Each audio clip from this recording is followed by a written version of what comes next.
What's going on, everybody? It's Matt, aka the Lumberjack Landlord. Yeah, I'm leaning back in my chair because, oh my goodness, boot camp last night was crazy. We went for 3 hours. Super tired. Because after I finished talking about all that stuff for all that time, holy cow, I'm just like, I cannot go to sleep. But we're here today because I wanted to talk about creative buying of real estate. I think it's really interesting. Certainly there's 1,000 courses out there, and there's all, creative finance and seller finance and bank finance. And I just think, okay, let's shove them all together. Let's make some financing sausage. And so the reason I say that is because very often what you find is that when somebody's trying to take on a lion's share of the risk, right? So with a bank, 97% of the loan they're going to own, they're a little bit nervous, and they have a lot more hoops to jump through. They have a lot more things that they want you to do, a lot more things that they want to make sure. We need to make sure of this. And if it's FHA, we need to make sure that it's move-in ready and that there's no major repairs. And so you'll sometimes hear on those appraisals, you'll hear a concept of a C score. The C stands for condition, and then it's rated 1, 2, 3, 4, or 5. If it's a 4 or a 5, FHA will not write that loan. And you'll find out very far on down the path that they're not going to write that loan. They exist in other types of loans as well, but they're usually a little bit more lenient. So the really interesting thing to kind of watch in this process is that people are either trying to get every single deal seller financing, and we do every single deal seller financing and never any money down and blah, blah, blah, blah, blah, blah, blah. And in many cases, that's true, and you can do that. And sometimes it's because you're partnering with the seller. In other times, it's because you've brought other partners in that are funding the down payment. So the idea of no money out of pocket to buy real estate, it's true. It absolutely can happen. The question is how'd you get to that no money down, right? I'm a devil in the details guy, as I'm an operator. I'm an operator. And because I operate my units, I don't just want a bill for $250 from one of my guys. I want to know okay, tell me about the repair. What is it needed? Give me some notes. I just need some notes. I need a couple pictures and I need notes. And so that for me is something that's really important when it comes to the seller financing piece as well. I think really often what we find is people get really used to doing something, and then that's the only way that they do it. They either buy straight off of MLS, like my buddy Dion. Nothing wrong with that. He still finds great deals. People start buying only through wholesalers. Okay, that works. That's okay. But for a long time, there weren't really any good deals. Dion and I used to talk about how a lot of the deals that we saw from wholesalers, they were too embarrassed to bring those to market because they were too expensive. And then you've got guys like Millennial Mike. He kind of buys them through his crew, but he's also bought from a wholesaler. He's also bought from a broker. He's also bought from a PM. And then he's worked out the deals specifically, with the seller to create some sort of a package.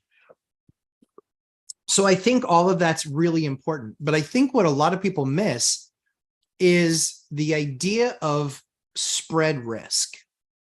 And when you can spread the risk, you can get far more favorable terms. As an example, with Steve Dow, Velocity Mortgage, Steve was great to work with. They were putting me in a position where, as a product that they offered, and this was from Mike Zuber, One Rental at a Time, they had a product that was 50, 40, 10. It was 50% from the bank. Basically, Velocity would pay 50%. The seller would carry 40% of the debt. And then that meant that I could come to the table with only 10%.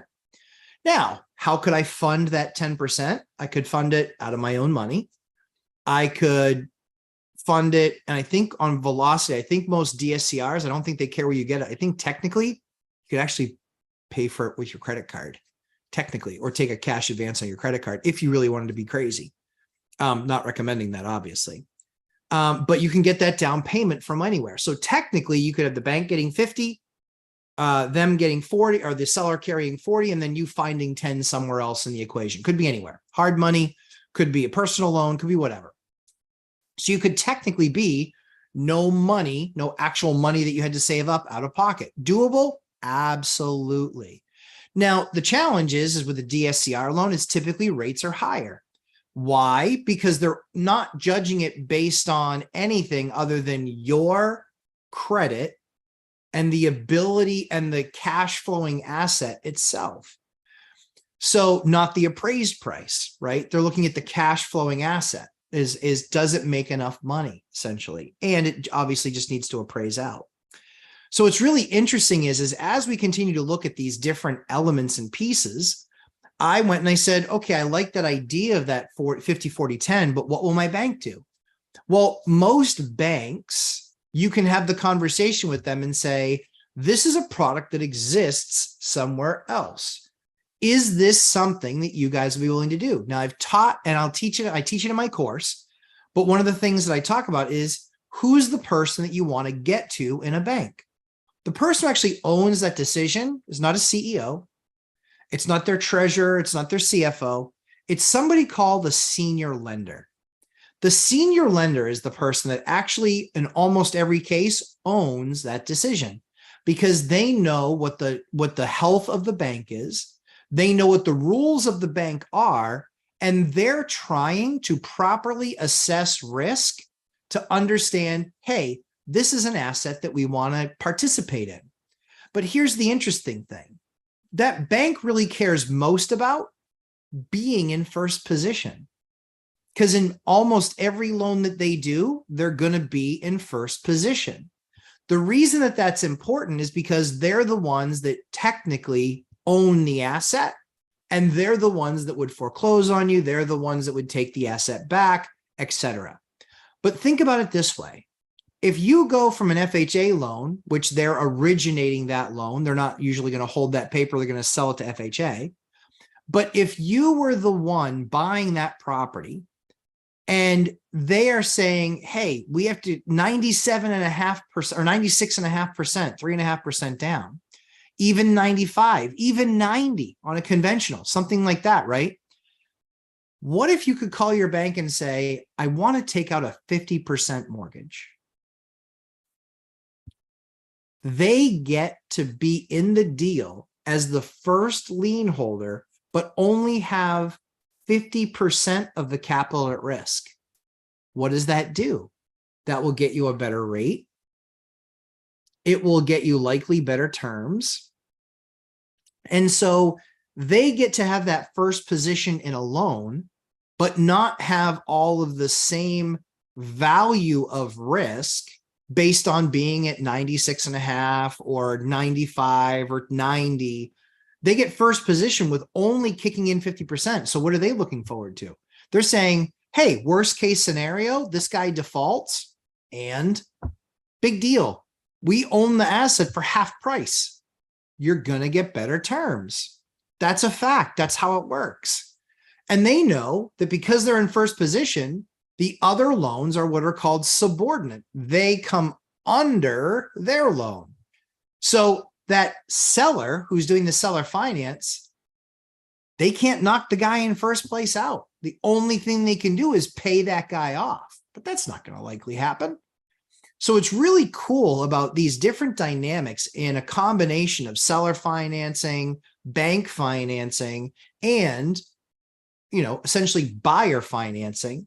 You put yourself in a position to really have the utmost flexibility on how you want to construct the perfect deal for you. The idea is, how do you then communicate that to them? And it can be a number of different ways, which is people that don't own the asset outright. They don't own the house or the multifamily outright. And so they say, I don't own it outright. I got to pay off my mortgage, but I also want some money, but it's a rental investment property. So I'd also like to get some revenue too. Hey, perfect. That's all the things that I can do. And they're like, explain that to me. The bank's going to give you that 50% right when we close the deal. You're going to get my 10% right when we close the deal. So what's going to happen is likely that's going to pay off your mortgage. It's going to give you a little bit of money left over. And then here's the cool part. The seller finances the rest of that and now is making income on that asset without having to fix toilets, take care of tenants, fix a roof, worry about the next winter storm. That type of a deal really does help put the seller in the driver's seat as well as the buyer. The thing that you're having to watch out and make sure of is, what is my rate? What does my real pricing look like? And then how you structure it from there. But I wanted to just spend 10 minutes covering that with you guys, because I think a lot of people don't actually think and put themselves in the other person's shoes.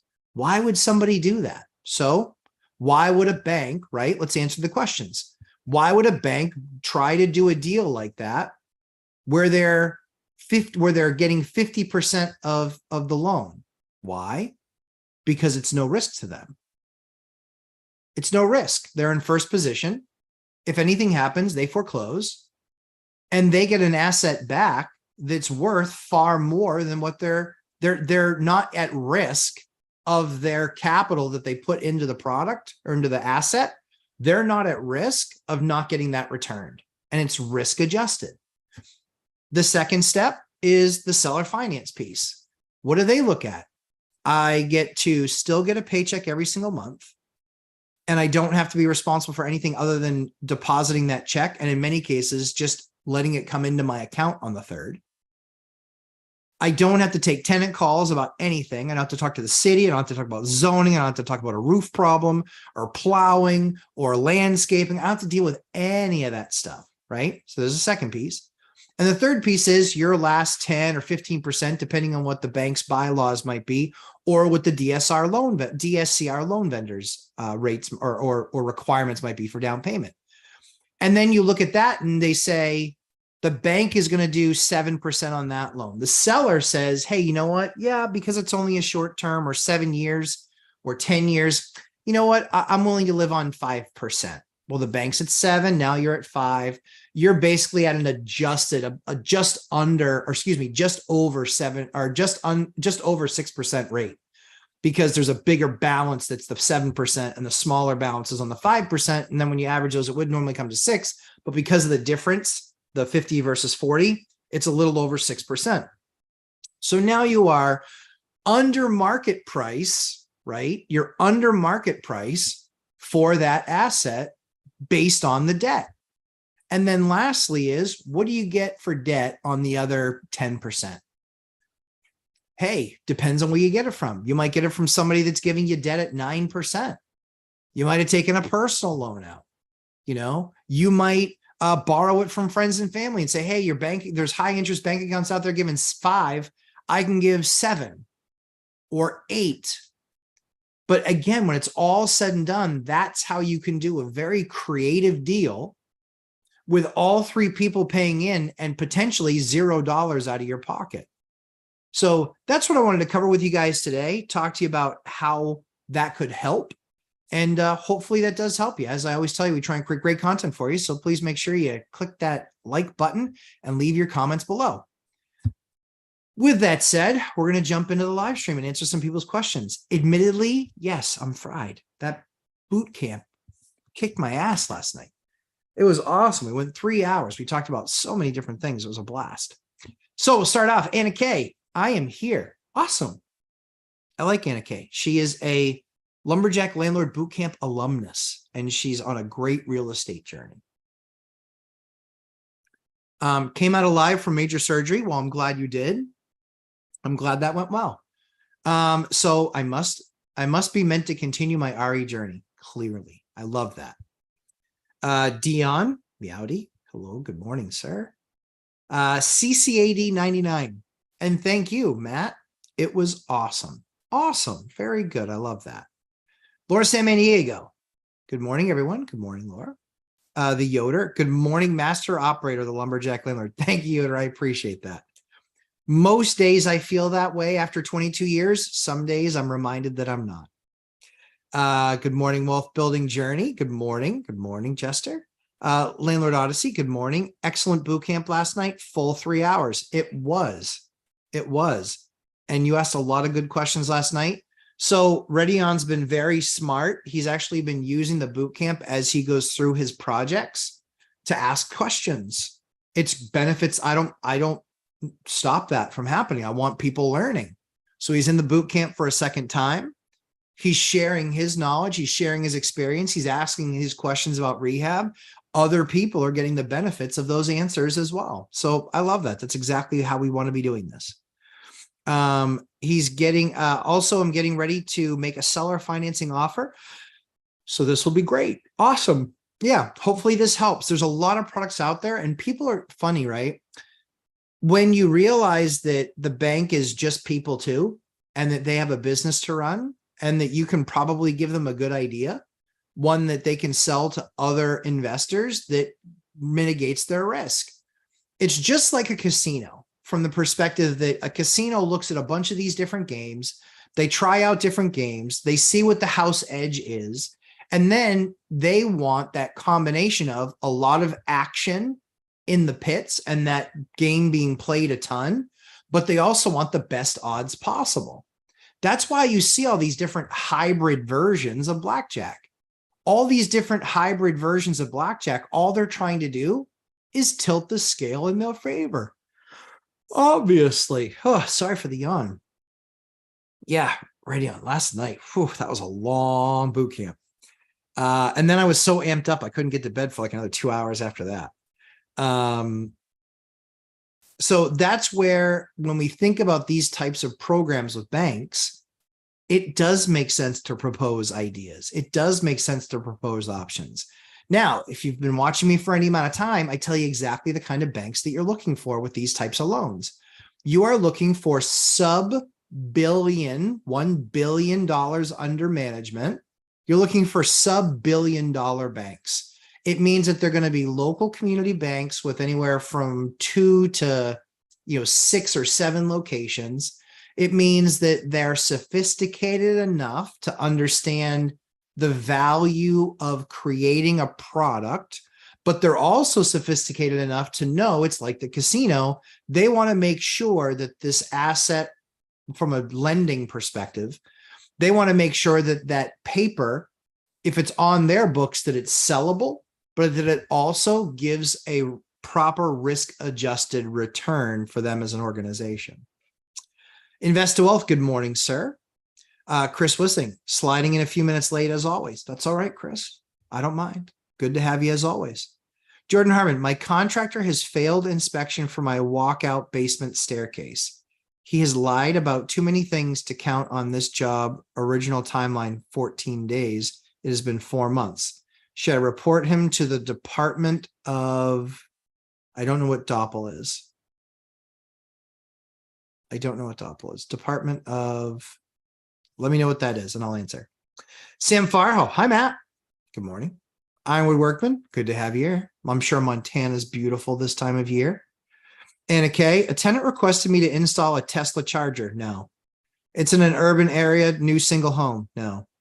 Thinking it may not be a bad idea. No. So here's what I would say.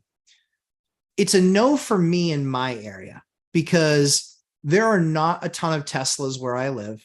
There isn't a big infrastructure.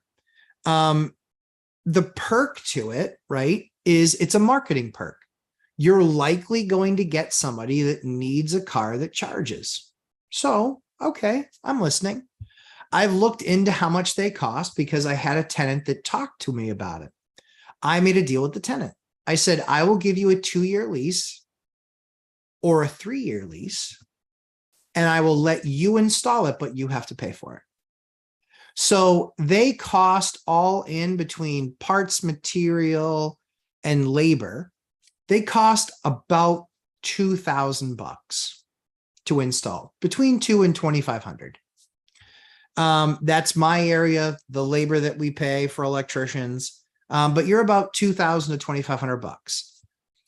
If it is something where you can look online and see that there are a number of other places that have it, okay, maybe you can be the least expensive house that has a Tesla charger.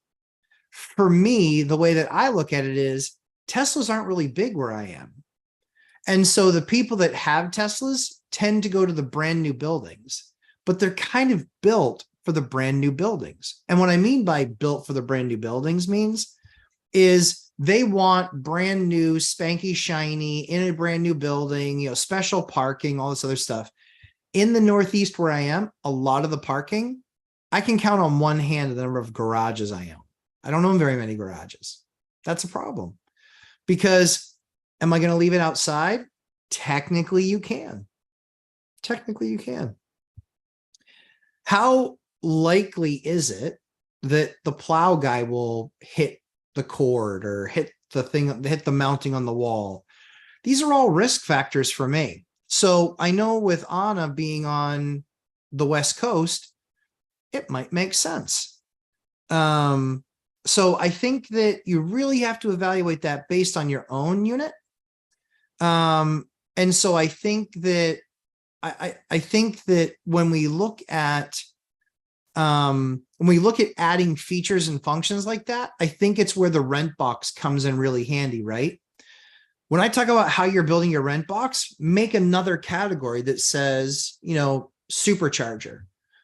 I would try to understand, I wonder if there's a way. So what I would probably do is I would probably try and find a way in your area to understand how many people actually own electric vehicles.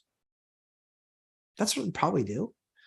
If it's thousands upon thousands, yeah, it might not be a bad investment of $2,500. And then maybe you get an extra $100 a month, because you've got a house that has a Tesla charger on it. So I think there can be an angle for it. I think for me, I know that I never see them here on the road. They're very few and far between in my area. And of the people that I know that have them, they're all renters. I mean, they're all owners. They're all homeowners. But I'm not saying that it couldn't work. So for me, it's a no. But I think that you should always explore unique and interesting and different things like that to try and potentially give yourself the edge. I think you could spend that $2,500 and have it put you ahead and get you money back for the rest of your life on that asset. But it could also be one of those things where you're then looking for the person that has a Tesla or needs to be able to charge, and there's not a big enough market of those people out there, and they typically want newer anyway. So that's the way I would evaluate that decision. Anna, hopefully that helps you.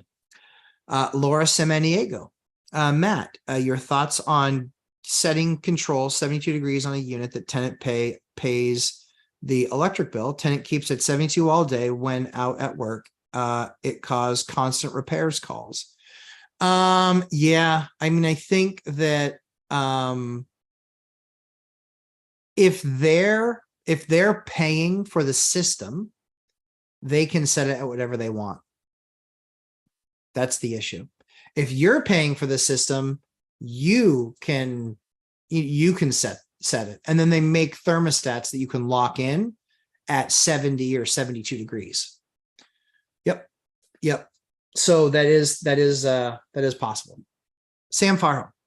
Oh no, Ironwood Workman. That's right. Business is an educated bet. Exactly. Nothing is guaranteed. True story.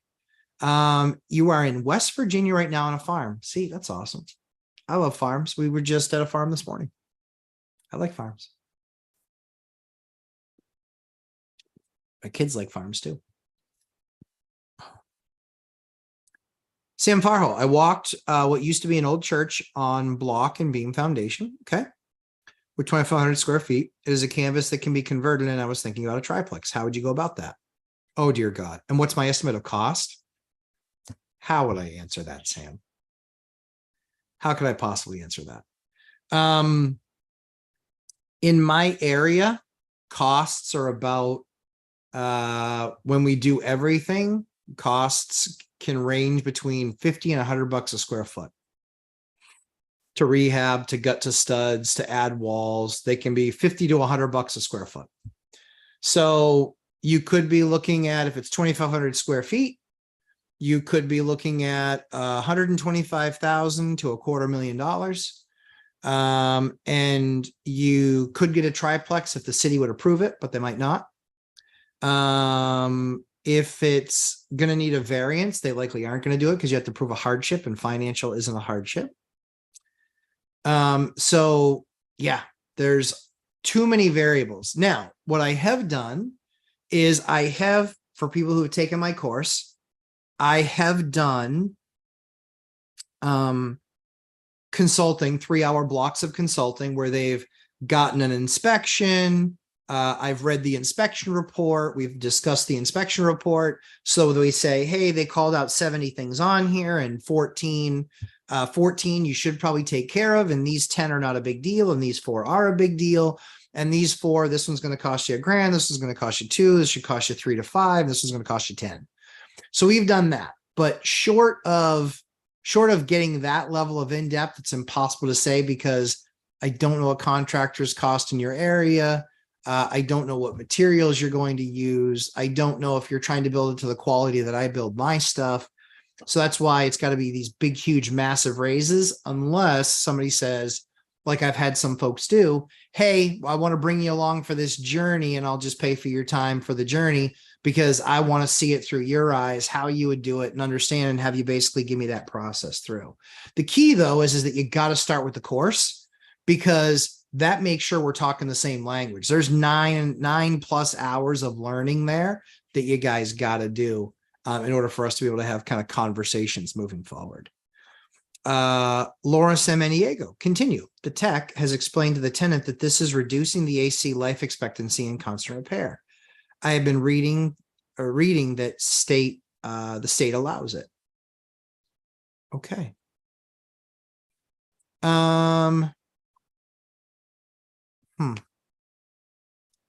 That is a challenge.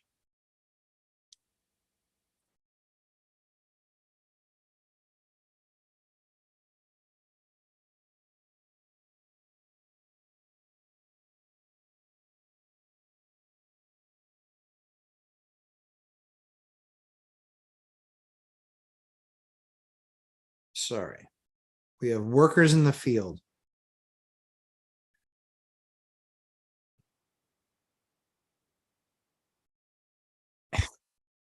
I'm like, hey, this is actually one of my guys. So I said, hey, I'm live streaming. You know what time it is on Sunday. So yeah, that is a problem. That is a problem. There's no real way around it. There just isn't. If that's a tenant that insists on constantly leaving it on, they're shorting the life of that system. And it's just because they want to come home. But is it something that are they the ones that pay that bill? Are they the ones that pay that bill? Answer me that, Laura. I'm a workman. I have family in Montana and West Virginia, Ohio, because of Nelson's story, the first man to drive cattle to Montana. Cool. He also started the college in Bozeman. Very cool. I like that. State allows control. Oh, you allow. Oh, okay. This is nice. Then if they allow you control, then I would be changing out that. Yeah, I would be changing out that thermostat. If the state allows you control the thermostat because they understand that it's wear and tear on the system, I would absolutely be changing that thermostat. Yep, that's exactly what I would do.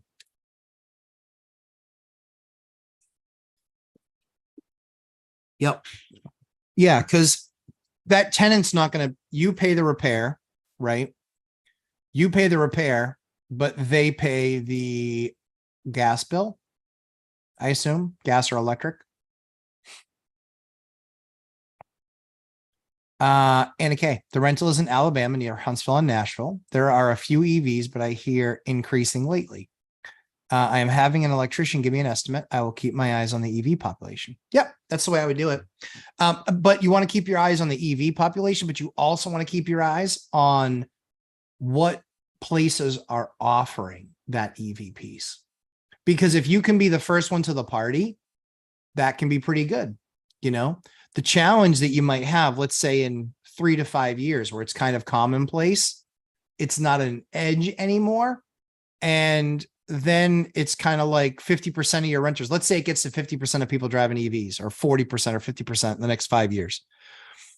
Only half the people are going to care that you have an EV station. The other half don't care. They're like, don't care. So it's no value to them. That's why it has to matter kind of in the next couple of years, 2-3 years. Can you be ahead of the pack? Be one of the people with a charging station there that gives you an edge. That's my take. Electric. Okay. Yeah. So Laura, if it were me and I were in your shoes, The repairs are getting costly. And every single time that guy goes out there, I'm sure it's 100 to 200 bucks. So I would be buying a thermostat. I would be installing that thermostat, and I would actually put it at, I would make sure that it could go no lower than 72. You got to figure some out where it's got some sort of a lockout mechanism. Gotta. Maybe in that particular case, maybe a Wi-Fi, a Wi-Fi one would work, or a powered one that you have the password to, that way doesn't matter what they change it to, it ain't going to change. Then you can say, we'll put on a schedule. We'll put on a schedule Monday through Friday, 9 o'clock to 4 o'clock, 9 o'clock to 5 o'clock. This thing is going to go to 77 degrees. Yep. But then what happens? Then you got, oh, I'm homesick. I got this, I got that, and 77 degrees in here and I'm frying. Right. It's a challenge. I mean, that's for me, knowing that the tenant doesn't respect it and doesn't really care. Okay. I would probably, like I said, put on a schedule. I would put on a schedule, because what do they care about? They care about when they get home that it's nice and cool. Okay. That's fine. Well, we'll just agree to put on a schedule. We know that you're out of the house by 8 or 8:30 or 9. We know that you're back in the house by 5:30. And so I'll agree to doing this in a schedule. Otherwise, I'm just going to put one in. It's going to go 74, and then that's all you're going to get. But be prepared. You might lose a tenant. Hold on one second.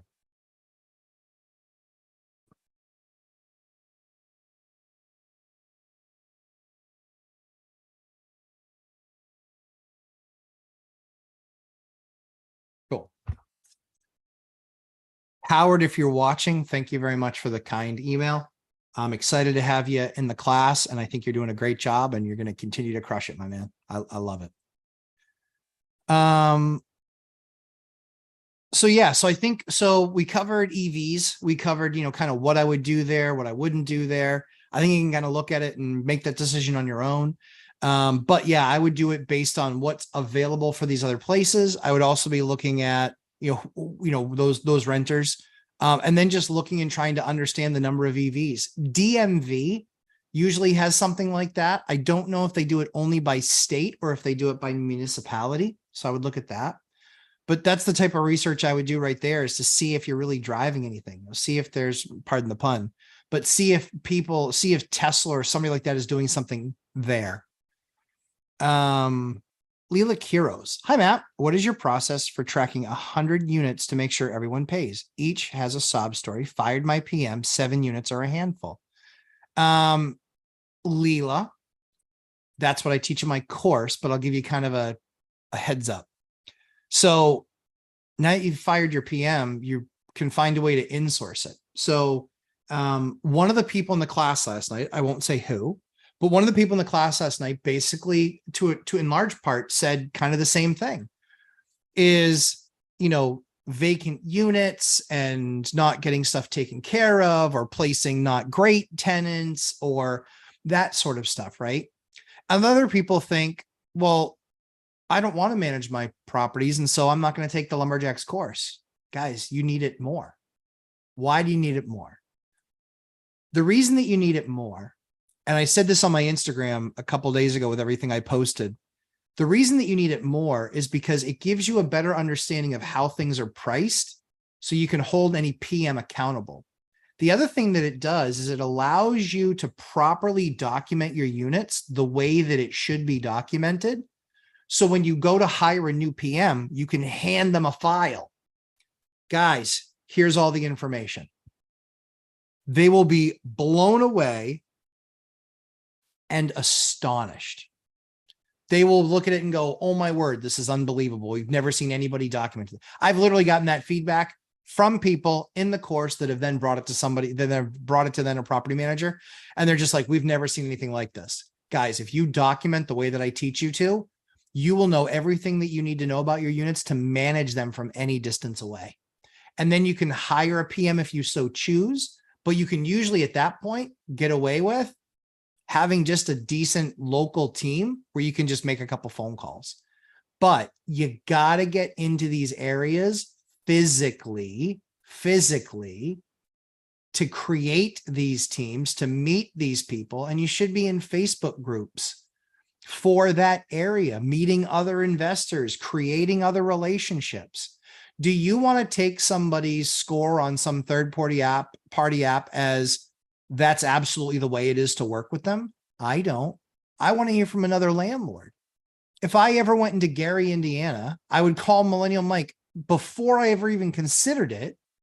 And I would say, hey, talk to me about your guys. What do you like about them? What do you not like about them? I'd be like, all right, sounds good. And then I would fly there and I would meet them and I'd meet some others and I would give them a shot and say, hey, it's your business to lose. It's your business to lose, but let's give this a shot and see how it goes. So this is the type of stuff where people don't want to invest in themselves. They don't want to invest in education. They'd rather spend tens of thousands of dollars figuring out all the stuff I can already teach you in the course because I've already learned it. Already learned it. I scored a bunch of straight A's after failing for years, scored a bunch of straight A's, and now I'm willing to hand you the paper and go, here you go. Just write it in your own words. That's what we do in this course. That's how we do it. But yeah, Leila, yeah, 7's a good amount, especially to manage on your own when you don't have proper processes and systems in place. Get the systems and processes in place now, Leila, so you can grow.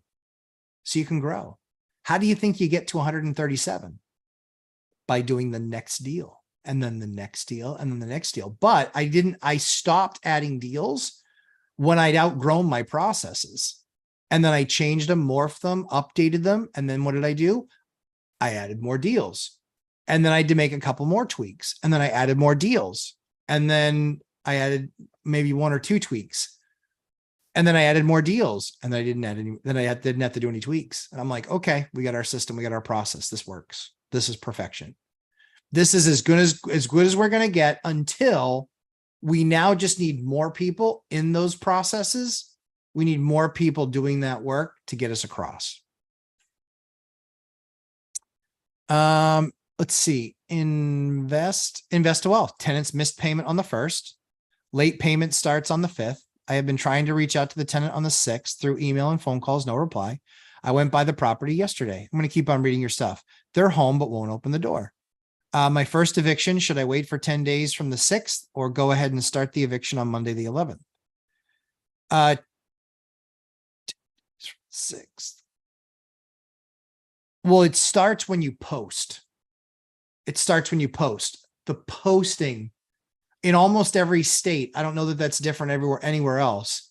It starts when you post. So you need to post. That's what you got to do. That's why that timing, invest to wealth. That's why that timing is so crucial. That's why that timing is so critical. Landlords that wait guarantee that they're going to get killed. They guarantee that they're going to not get paid. So that's why if it's the 3rd or the 4th and I haven't heard anything and I haven't seen payment, boom, post. That's simple. Boom, post. Then they're on notice. I got a nasty gram from somebody 2 through 3 days ago because they came home and they saw my post. Yep. We want to work it out. Okay. Sounds good. Try it. And we've got somebody that hasn't paid us anything. And so tomorrow morning, we're going to go and file the appropriate paperwork and they're going to get kicked out. Because they're absolute deadbeats. So if you know that they're avoiding you, they don't have the money. And so changing that, posting does 2 things. It makes them know you're serious, right? But it also means that they can take that document and start trying to go get some financial help. And maybe it works out and maybe it doesn't. I don't really care if it doesn't work out. I can't care more about you paying your bills than you do. Can't. So the only rule that I have is that if you want to stay, you got to pay, because I don't get to keep the building if I don't pay the bank. So the laws in my county is we have to give the tenant 10 days written notice before file. Yeah, it's called a demand for rent notice to quit, usually is what it's called. So what you do is you post that paper, but that the timing, the time frames don't start until you post that paper in most states. So for us, we post that paper. It's not an eviction. We post that paper. It's a demand for rent and a notice to quit. And then they have, from that point, they have 10 days to request a hearing, or they can sometimes just leave, but almost always they request a hearing, and then they get a hearing date within 1 week, 2 weeks, 3 weeks. Then you go to that hearing and you have all your ducks in a row. Here's my lease. This is all the stuff we teach in the course, by the way. Here's my lease. Here's how you create a timeline. You write every single thing down. You then, have that to submit to the judge and say, here's the lease. Here's all the different ways I tried to contact them. No response, no response, no response, no response, no response. So it matters. So again, when you post, what do you mean by post? The document. You have to, so this is where you can call your local municipality and you can say, you can call the landlord tenant court and you can say, I'm having a problem with a tenant and I need to post a notice. Go into them. That's what I do. That's what I did. I go into them and say, I'm having a problem with a tenant. I need to post a notice. Can you show me the paperwork, the appropriate paperwork I need to fill out? I then fill out that paperwork. Then I take that paperwork and I go and I post one copy and I keep one copy. That's what I did. And then after that term happens, then I get notified in the mail or by the tenant, hey, here, I'm going to pay. Okay, then no more actions required on my part. Or I'm not going to pay. Okay, sounds good. No problem. And then I wait. They're going to file something. I have to wait a 10-day period for them to file with the court to see if they're going to get a court date given to them. It's a document. Invest to Wealth is a document. So what you want to do is you want to call the landlord tenant court. You want to call the landlord tenant court. There's a clerk there and they will tell you, this is the document that you need. And then here's the procedure. Guys, this is really important. This can go very badly if you don't follow the law. When they say 7 days, it is 7 days. It's not 6 days and 23 hours. It's 7 days. I've seen cases defeated because one time we posted it at 6 days and 21 hours. Court said that's not 7 days. I'm like, it is 7 days. And went 1, 2, 3, 4, 5, 6, 7. They're like 1, 2, 3, 4, 5, 6, and 21 hours. I'll do what I did to them off camera. That's how it works. So you guys gotta. If you're not going to hire an attorney, that's fine. It's okay. You can choose to do that. But I teach in my course exactly how to never lose in court. We have never, ever, ever lost financially in court. Ever. We've never gotten a judgment against us. We've always gotten a judgment against the tenant. Always. Let's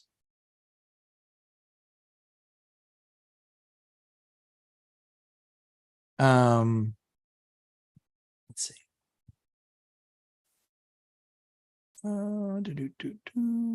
Onward Workman. If you cool a house in the afternoon after it being hot all day, it can cost you more money. Yep. I would not keep it over 5 Fahrenheit to 7 Fahrenheit totally agree. Yep. Yeah. That's what I was saying. I think it's 72. I would do like 74, 75 right there. That's what I would do. Invest to Wealth. Nope. Key. Congratulations on a K. Your RE will keep on going. Well said, Key. Flavio. Good morning. Washington. Ulysses S. Grant. Key. Good morning. Invest to Wealth. Yep, read that one. Ironwood Workman. The size of the house and the cooler does matter as well. Yep, but most aircon will match the size of the house. Yeah, exactly. Agreed. Laura Semenigo. Thanks, Matt, so much. I don't want to lose a good tenant, but I charge $200 below average rent. Yeah, I mean, I can only afford that by keeping expenses. I totally agree with you. That's a conversation I would have with them, is just say, okay, so you can have it one of two ways. I need to increase your rent, or you can pay all the servicing on that system. That's one way to do it. out of the box. Ninja Vanish, good morning, everyone. Good morning. Did I see Wandering Doc in here somewhere? Is he lower? Nope, there's Wandering Doc. I don't know how I missed you. I'm sorry, Wandering Doc. Good to see you. Good to see you. I didn't do it on purpose, I promise. Spanish, good morning. When heating and cooling a building, you are storing the energy in the walls. Yep. This is why you can open a shop door and close it, and the shop remains the same temp. That's true. And if you want to believe anybody when it comes to insulation, it's a guy from Montana or from New Hampshire. We know all about it. Ninja Vanish, do you do 3-day notice first and then post? You can usually, I believe you can post them concurrently. You can post them. I think in our state, you can post them concurrently. It's been, I don't know if that law's changed in our state, because I haven't physically posted papers in, I don't know, a couple of years, 2-3 years. But I'm the deal that I have with my wife, Mrs. Lumberjack, is that I'm the one that has to go to court. So she's like, I don't mind doing all the paperwork and posting it because I don't want to be the one going to court. I'm like, I don't care. I'll go to court. Doesn't bother me. In fact, I think we'll be in court next week. Next week, 2 weeks, 2 weeks, maybe. No, actually, I think they're going to default. So the rule is, one of the things that I teach in the course is, in most states, you want to come to an agreement with the tenant. When you come to an agreement with the tenant, they can't appeal it. If the judge hands down a decision that they went into court and fought for, and it doesn't go in their favor, they can appeal it. And then they can appeal it to the state superior court. Then they can appeal that. But again, that's the short version. The much longer version, we actually covered that for 45 minutes last night in boot camp. It was awesome, but I'm tired.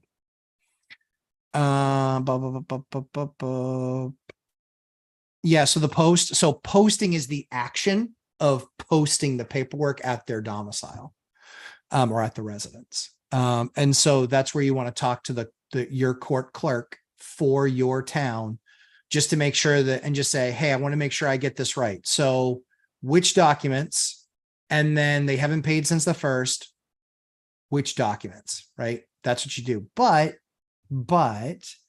you really need to you really need a network. You really need to be talking to other landlords that are local, and having those relationships, because now you can't call somebody that's brand new and say, hey, I know we never talked before, but I need some help on this eviction. Nope. I knew somebody that did evictions and post notices all the time, but there was somebody that I knew. They were a friend of mine. So I called them up and I was like, hey, D, I need your help. He's like, what do you need? I go, I have no idea how to do this document. He's like, oh yeah. He's like, I can bang it out in like 5 minutes. I was like, cool. So what did I do? I saved that document, and that's how I fill out the rest of them. Because once you have that document saved, you're in pretty good position.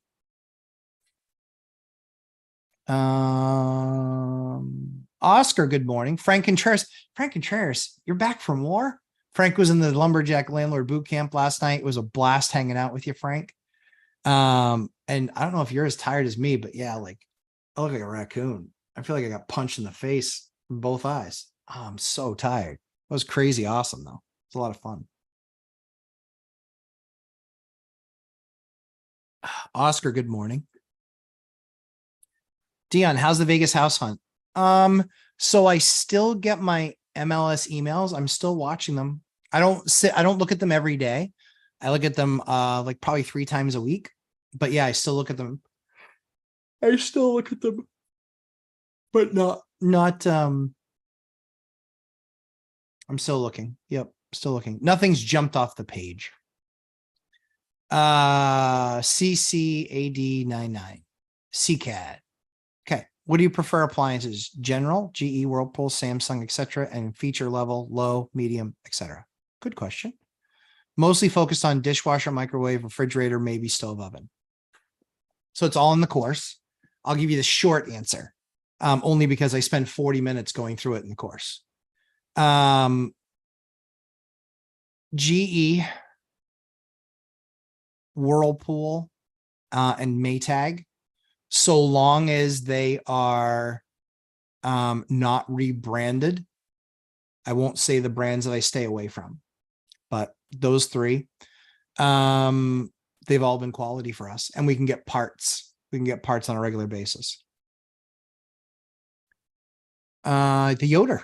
In lovely New York State, if the tenant doesn't pay, the landlord has to send a late notice via certified mail within 72 hours, or is considered the rent was paid. Oh, dear God. That's awful. That's awful. See, the problem that you have there is that that's the government, again, getting involved in a place they just need to stick their nose out. They need to just shut up. It's not needed. It's not needed. If a tenant calls me and says XYZ, ABC, and I'm like, you know what? For me, I can live with that one. Yep. I was like, I can live with that. But what do I want to do? I want to send out an hour with a notice within 72 hours. Like, that's silly. That's silly. Yeah, I wouldn't do it that way. New York State, I tell you, that's better you than me, Yoder. Frank Contreras, I'm a glutton. I love it. I'm with you. So, Frank Contreras, you have the most important attribute of a successful investor. Most important one. Anybody want to guess what that is? Aside from, he's a cool guy and a cool name. Take a wild guess. Based on what he said there, just in the notes and the comments, what would you guess the most important skill is to have in this game? Or an attribute. It's not a skill, it's an attribute. Is it a skill? I guess you could turn it into one, but it's an attribute. There's one. It sets the good away from the great and the great away from the elite. Onward Workman, Dion Talk. I think if LL is going west, he should buy in Montana. I can get the same thing that I have in Montana. I have that here. I have it here. Freezing cold in the wintertime. Beautiful. 4 seasons. Yeah, I've got all that amazing stuff here. I love where I live. I love New Hampshire. I left for a few years. I lived in Jersey. I lived in Mass. Where else did I live? I think that's all I lived out of state. Josh Burdick, intestinal fortitude. That's an important one. That's an important one. Patience. Yep. Also very important. CCAD, you're welcome. Lumberjack Landlord, thanks for doing this. Last night we spent 3 hours. Yeah, we're not doing, guys, in the boot camp. We're not doing 3 hours again. That's awesome. But we usually go 2 to 2.5. I think that extra half hour kind of got me. And then I think the other thing too is that coming into it, I was already tired coming into it, so it wasn't the boot camp's fault. But I wasn't going to give up so long as we had questions. So those are really good ideas, guys. But the most important thing, believe it or not, the most important thing by far is obsession. It's just being absolutely obsessed with getting there. With absolutely obsessed. You guys see the stuff that people post on my Instagram account and the stuff that people post here. Oh, this guy's an asshole. Oh, this guy doesn't do a very good job. He's clearly a slumlord. Oh, Mao had it right. Give me a break. What a yawn. What a yawn. You see the stuff that they post. And what do I care? You didn't make me. You sure can't break me. And I look at your life. I don't even know what it is. You don't know what my life is, but I'd be willing to bet you I'm not going to trade. Not interested. Stay a poser. It's all good. But obsession is the number one key, because it's kind of like a battling ram. It's kind of like that. What's the best? Was it Escape from New York or Escape from LA or something like that, where they basically put this big, huge, battling ram on the front of the truck. And it was like, it was plowing through everything just flying off the front of it. Right. That's what obsession is. Obsession is recognizing I'm just going to keep on going, going to keep on pushing, because I'm obsessed. And you know what obsession does? It drowns out the other noise. It just drowns it out. So Frank's got that obsession. A lot of you guys do. You guys are here on a Sunday morning learning about real estate and, how some bearded guy manages his portfolio. It's that obsession. Ooh, yeah. Keep on going. Constant. Grit's a good word. Yep. Not giving up. That's right. But it's that obsession, because it's not just not giving up, because sometimes you'll get weary, right? But if you're obsessed, like think about that thing. Think about that like childhood obsession, right? Where my kids are just like, they're just tunnel vision, right? And you can't get their attention. And you're like clapping your hands, and you're like, yo, yo, yo. And you can't get their attention because they're just tunnel vision on something, right? Leela's obsessed. Frank is obsessed. That's right. And you guys, I see it, guys. I see it. I can pick through the comments. I know exactly who the winners are, guys. You guys are obsessed. We got 48 people here this morning that are obsessed to learn more about real estate.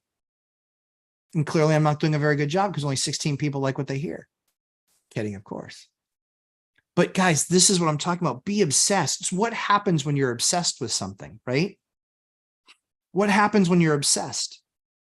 You're not listening to the outside noise. You're focused only on the goal. Everything that you do is towards the goal. Everything that you're putting in your life, everything that you're reading, everything that you're looking at, all the research that you do, everything that you're trying to, you're just obsessed by it, and it just drives you. And you know what ends up happening? I got bad news.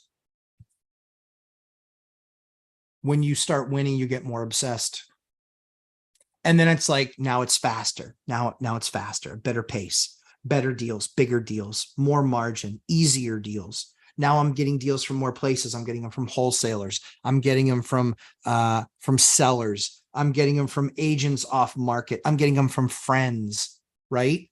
Pump. Yeah. Keep it going. Keep it going. Keep it going. That obsession, right?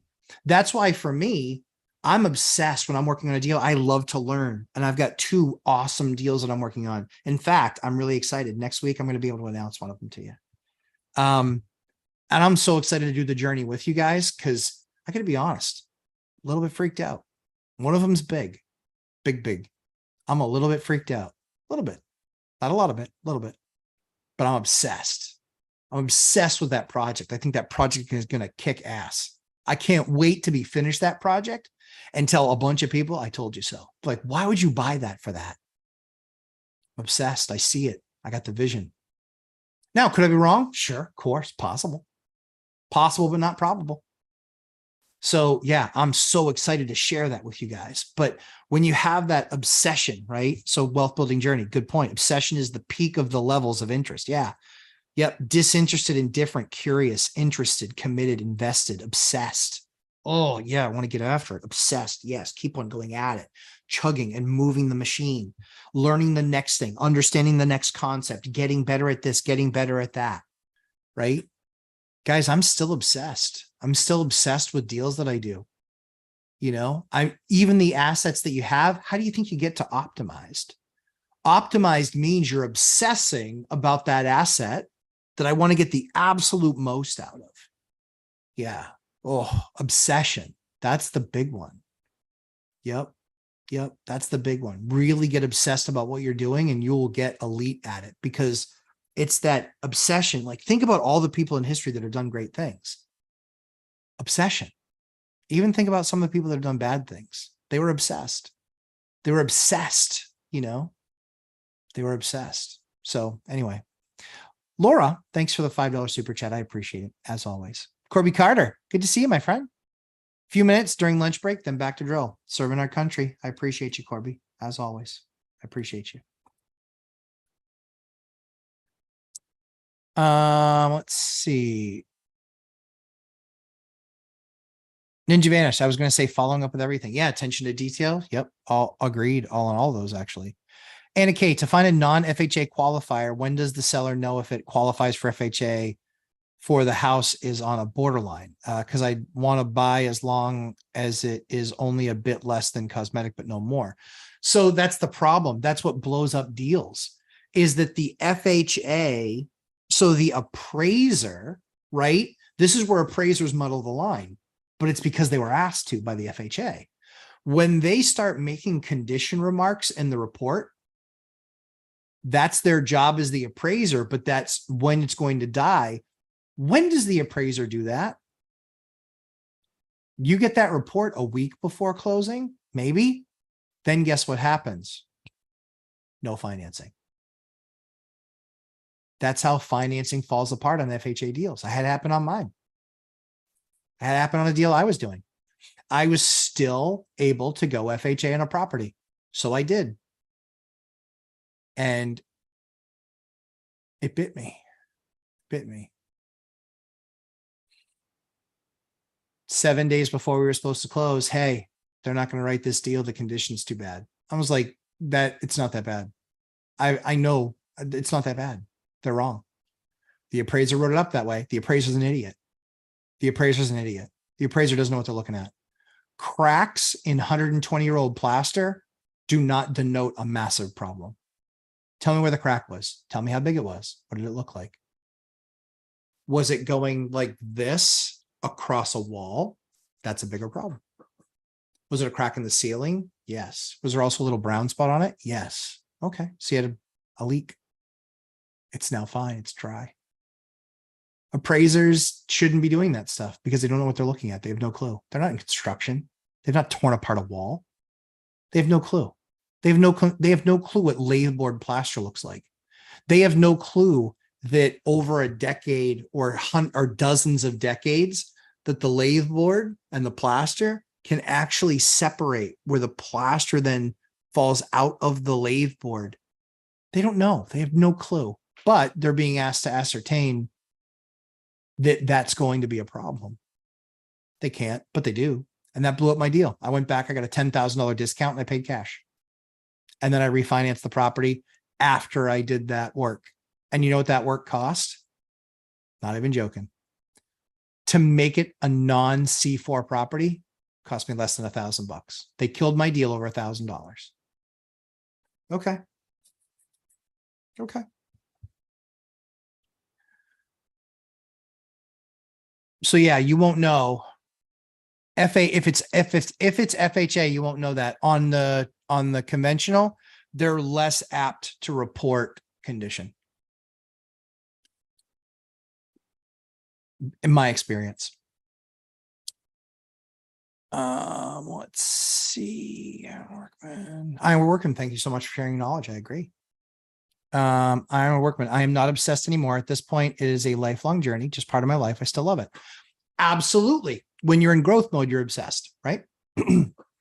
Or when you're in optimization mode, you're obsessed. But you know what? Howard Workman brings up a beautiful point. You can get it to a point where you're Dion. Dion's not obsessed. He's obsessed about, his next nap or some Diablo 4 or VR or his next vacation. Be obsessed. That's awesome. That's awesome. But it's that time of obsession that drives acquisition, stabilization, optimization. It's those three key steps that I teach: acquisition, stabilization, optimization. When you've gotten the thing to optimized, yeah, guess what? There's not a ton left to do at that point. Get it to optimized. But you got to be obsessed to get it to optimize. But man, when you do, your margins are through the roof. That's how you get your margins through the roof. Obsessed by optimizing. Please add my hand to the obsessed list. I agree, Laura. You guys are here all the time. I know who the winners are. I do. And that's the thing is obsessed. You're always thinking about it. Sometimes you got to calm down the mind so you're not thinking about it at night. I get it. I see it for sure. Sam Faro, Matt, for converting a pool house and a shed next to each other to a 1 or 2 bed unit, house is on well and septic, but I'm willing to change septic if not enough. Yep, you can do that, but it has to be zoned for it. You have to have proper zoning. You have to have proper approvals. It's not like a little thing to change septic. In my state, you have to pay $1,500 for plans. Those plans then go to the state. The state can deny them or approve them. There's a lot of steps more than just physically what can be done. There's a million permits and paperwork that you have to go through the process of because they might not allow it. It's not zoned for it. That's an option. You have to notify your abutters. They could make a big, huge stink, threaten to sue the city, and the city goes, nope, we're not going to do it unless you sue us to try and get it. Right? There's a million different moving pieces there for sure. Master Coach University, we're turning a unit right now, and there's mold on the ceiling around each AC vent in the direction of the airflow only. Okay. As if dirt was blowing out of the vents. Does that mean an AC issue or just mold? Or I would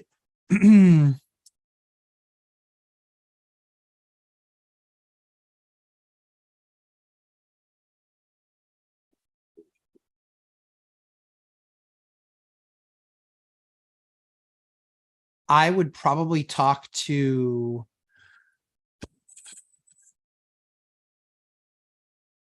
I would bring a couple HVAC guys in.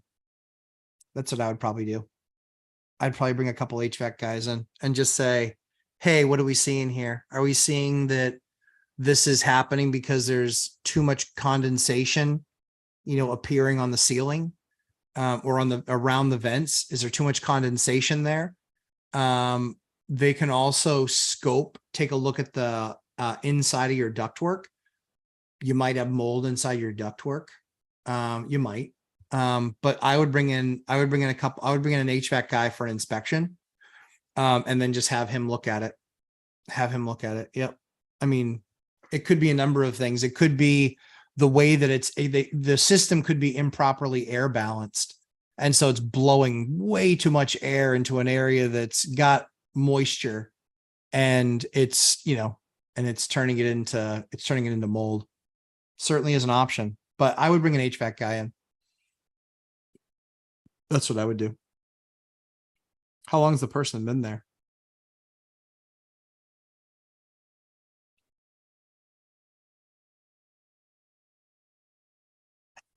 Burdick. Burdick, I'm going to change your name on the screen to Stuart Smalley. I know who that is. That's right. Or some daily affirmational thoughts by Jack Handy. Yep. I think I'm showing my age at this point. Let's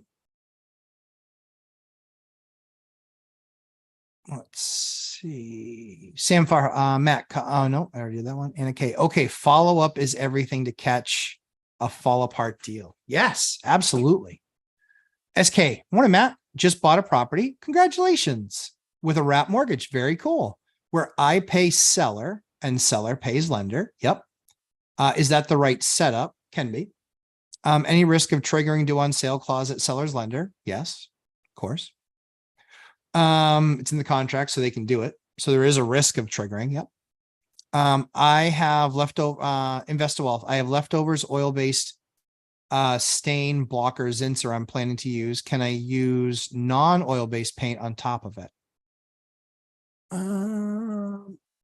I think it depends on the brand.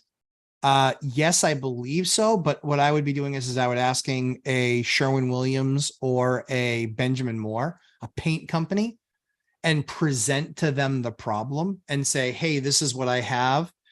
You can treat that. Usually the Zinsser or Kills or something like that usually you can do it as a primer, but usually it has a finish on it where then that's what blocks what's in there and also inhibits it from growth. So if you then paint another color on top of it, then you can still get the mold on top of that, because that's not the mold retardant or mold stopping formula. So yeah. Let's see. When getting seller financing, is it common for the seller to charge points 1, 2, or 3 as initial one-time cost for loan? Yep. Not for a regular seller. They won't know that stuff. They won't know it. Not for a regular seller. But like I'm doing a seller finance deal. I I didn't charge. I'm selling something seller finance and I'm not charging points for closing. Not doing that. It's not how I roll. Josh Burdick, you giving a good pep talk this morning. You're good enough. You're smart enough, and doggone it, properties like you. So that is from Stuart Smalley from Saturday Night Live, early 90s, late 80s, early 90s. I'm a workman. You're right, Matt. Appraisers really should be general contractors first. You really learn a lot when remodeling a house. So true. And these guys just don't know. They're completely out of their depth. They just have no clue. That's why I hate inspectors that have been doing it. I've been an inspector for 3 or 4 years. Doesn't mean you've been doing it right. How did you get certified in inspecting? Were you in construction for 10 years first? No. Oh, what were you? I was a waiter. Okay. After that, I was a fisherman. Okay. Do you own a house? Nope. Okay. What would you say you do here? And well, I took a course. Cool. 200 hours? No. Oh. How long was the course? It was about 40 hours. I mean, a lot of time. 40 hours. It was like a whole week of coursework. Oh, okay. Okay. Got it. And now you're going to do that for a living? Like, and the stuff that comes out of these guys' mouths are ridiculous. Oh, well, steam heat, that's really efficient. No, it's actually not. It's like 82 to 84% AFUE. So it's not efficient at all. It gives you the nicest, most even warm heat. Yep, that it is. It's that, but it's not efficient. There's forced hot air by far most efficient. Those boilers, most efficient. They're usually 91 to 95%. Yeah, I can't. Makes my head explode. Master Coach University, 1.5 years. That's how long they're there. Okay. Yeah, that's what we thought. Likely AC issue. By the way, we are scoping that drain at the triplex, so we'll see what we find out. Excited to hear back. I'm literally looking at that equipment now. I'm going to buy something just because I'm tired of, you can buy that system. Again, doesn't make sense for anybody else. But for me, it makes sense with the number of units that we have, because then we can be proactive. If we know a line's collapsing, we know that over the period of time, it's going to eventually collapse.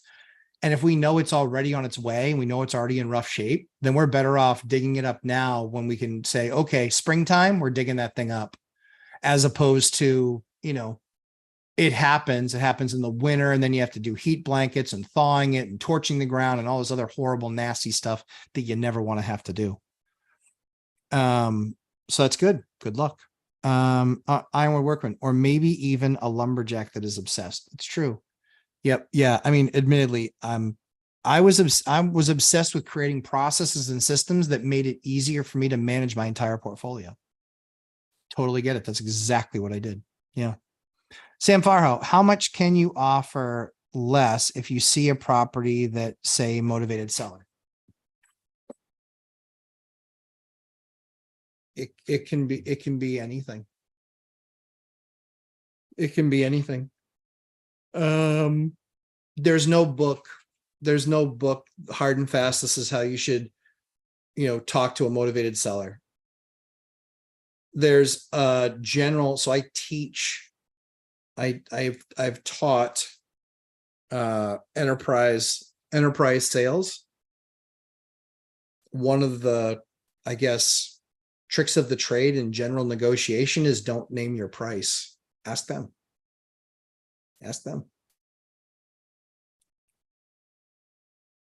Yep. Ask them.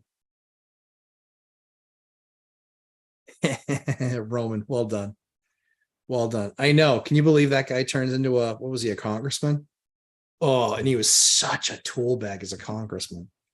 I was like, I liked you when you were funny, and now I don't like you at all. Every single time he talked, it was just like, and I was just, oh, stop.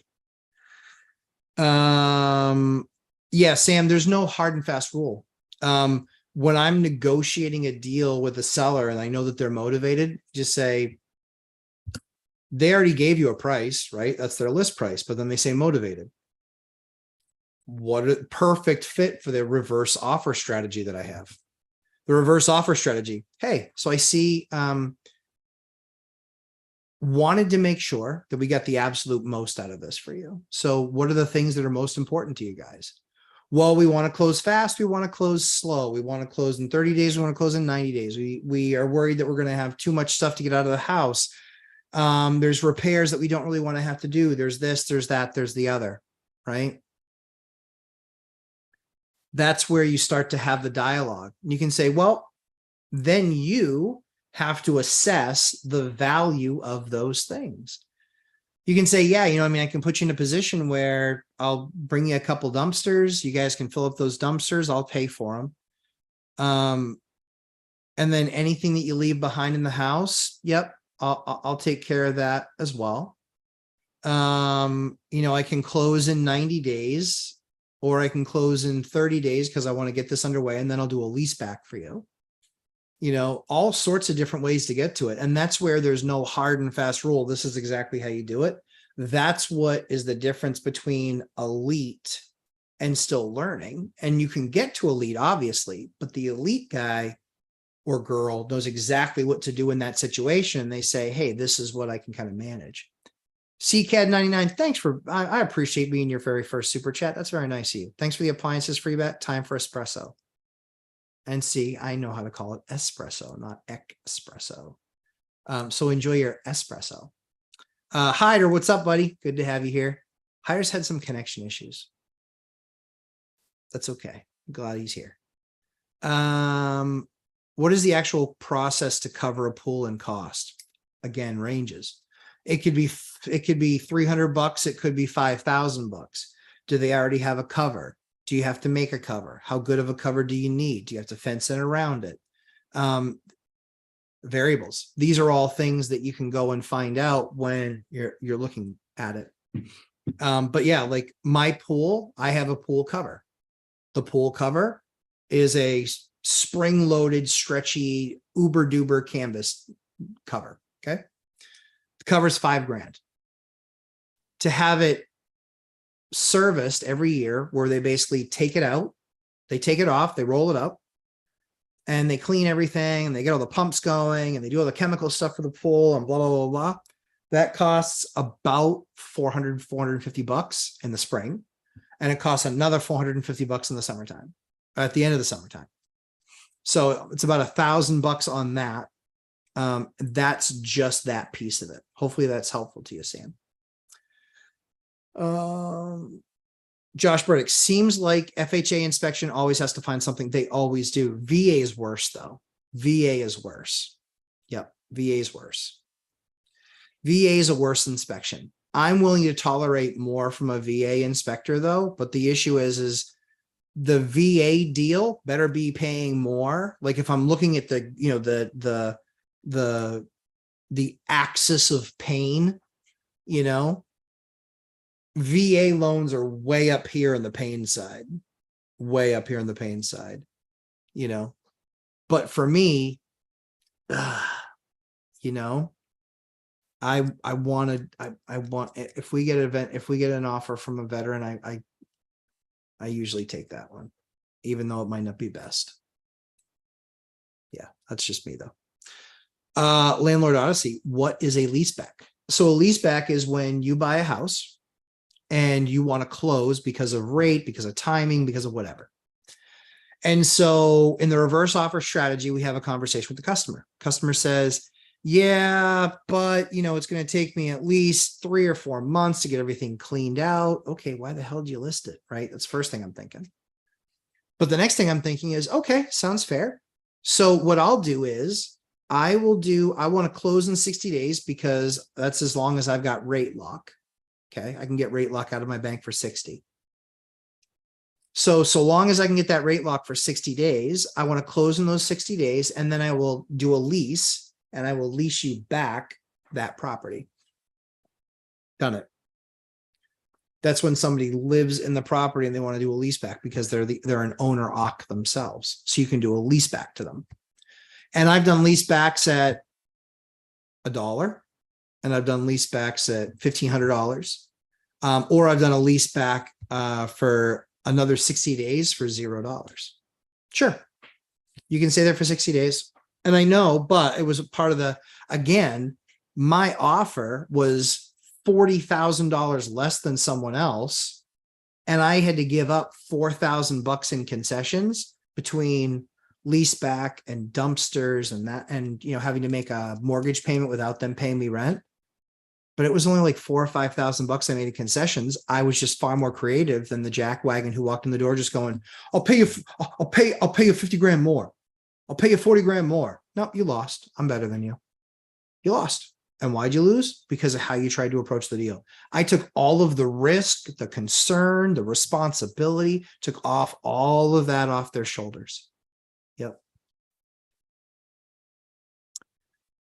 And we're Workman and Hyder talking to each other. Workman, I have fiber on this old farm now. Love it. The main line crosses my land. Oh dear God, you're right off the main. That's pretty awesome. Dude, your phone calls must leave like skid marks when you make calls. That's awesome. So much better than old copper phone line. Yeah, ain't that the truth? SK, can you elaborate on more on the due on sale clause being triggered from seller financing deal and how it works and ways to minimize the chances of it triggering? It's a bank to bank thing. They can, hold on one second.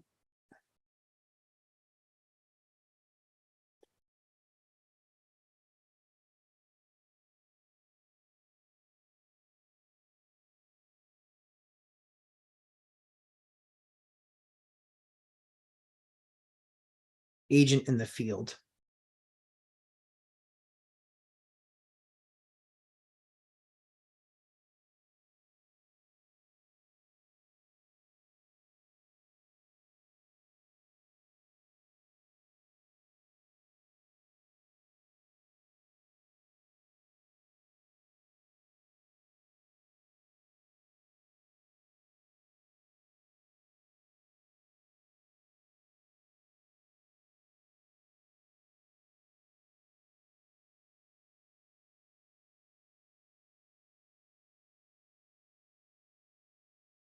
Agent.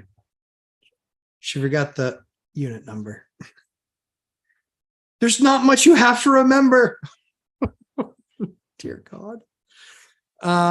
So on the due on sale, it just depends on the bank.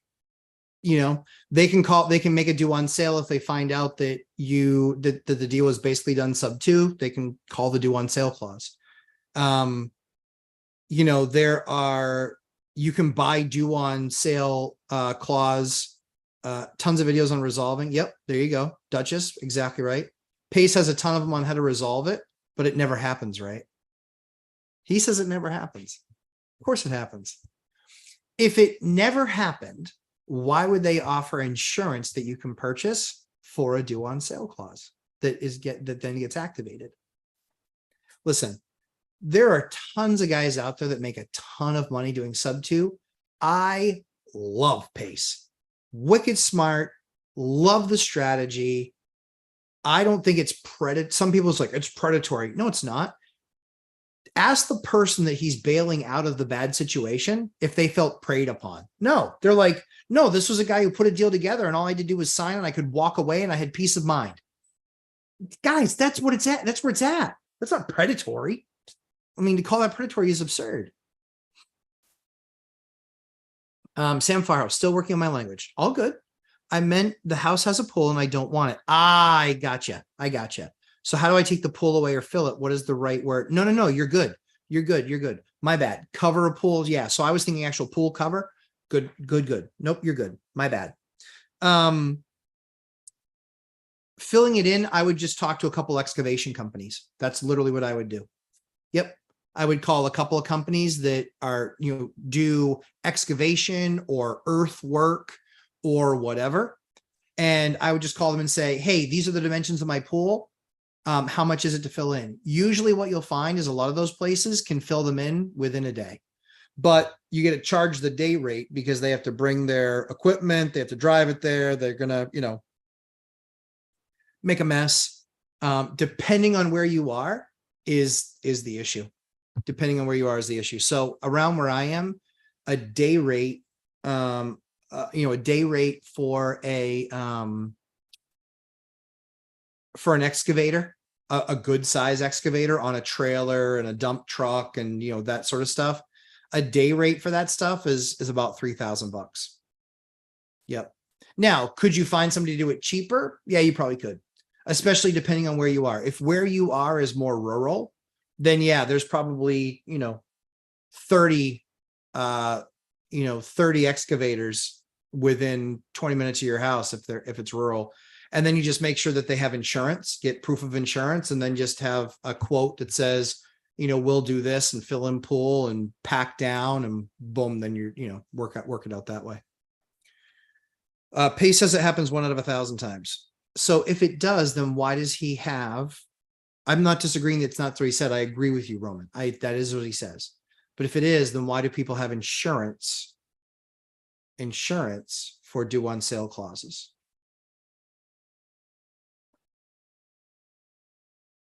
One out of 1,000. That better be really cheap insurance. Better cost me like $20.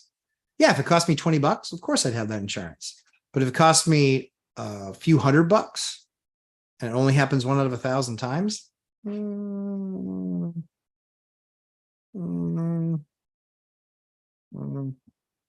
here's the thing. I believe that Pace is brilliant. I love him. I think he's awesome. Never met him, never talked to him, but I think he's awesome. I think that when the banks get in trouble, I think one of the things that they can look at for a massive pop in revenue is due on sale clauses, because they want to get that cheap debt off their books. It's cheap debt, 3.5%, 3%, 2.5%. Banks don't want to be holding that paper with cheap debt. They want to get rid of that stuff. That's, even though it's a performing debt, it's the most close to toxic asset you can get. They want to get out of that because that capital that they're getting paid 3.5% on is worth half as much as the capital now at the same number that they're getting paid 7% on. See what I mean? And they have a balance sheet where it's fractional banking. They can only lend out 10x what they bring in for deposits.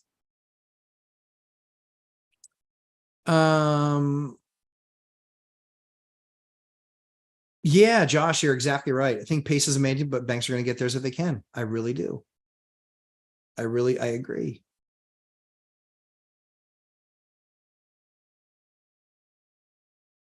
Let's see. All-nighter, Flash Boys. There's a movie called Hummingbird that you'll like. If you like that book, Flash Boys, you'll like the movie Hummingbird. It was a cool movie. You'll like it. It's got Salma Hayek in it. It's got Sarsgaard. It's got, what's that goofball? Jesse something or other. Jesse Eisenberg from Facebook. It's a good movie. Yep, I liked it. Let's see. SK just acquired property with Section 8 tenant in it. Okay. Current rent is $3K. Okay. HUD FMR says $4K. Okay. Payment standards from county says $3,800. Okay. Old lease may be expiring in October. What's the process to increase rent? I would talk to the housing authority, but in almost all cases, it is notification to the tenant that in 60 days, their rent is going to X. And FMR numbers, the ones that are posted on the government website, those include all utilities. So what you're better off doing is asking for their detailed line item report, and you're better off looking at that, what that report is, to figuring out what you should include and not include for utilities. I personally don't like including utilities, so I don't usually include anything. So I get less than FMR, but it's a more profitable unit than if I took FMR. Hit the like. Thanks, Hyder. Let me know what you think. Yeah, look at Hummingbird. It was a really good movie. I really enjoyed it. It was kind of like gut wrenching though, at what happened at the end. That's all I'll say. Joshua Melby. I've heard you discuss wiring your rentals for internet in every room. Yep. What advice do you have? Things to avoid when doing this: cable type, number of drops, other. Great question. So when we rehab them, when we are doing high unit, right? So when we're just doing 2 bedrooms, we're not usually putting in Cat 6. We're not usually doing that. But now, as you know, it's like you can put fiber in, you could do Cat 6, you can do kind of whatever you want. But usually in the bigger rooms, the number, so as far as drops go, like we'll do home runs. So it's right to where the panel is, a home run to each one, right? And if we do it that way, then we don't have to worry about degradation or hang any of that stuff. It's pretty powerful. And what does that run cost you? Like it's, you know, if it's Cat 6 or whatever, it's not going to cost you a ton.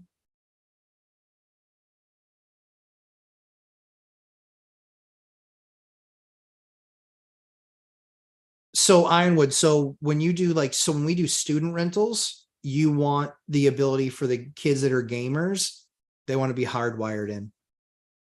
So that's why you hardwire for internet for those things, because a lot of the games are online.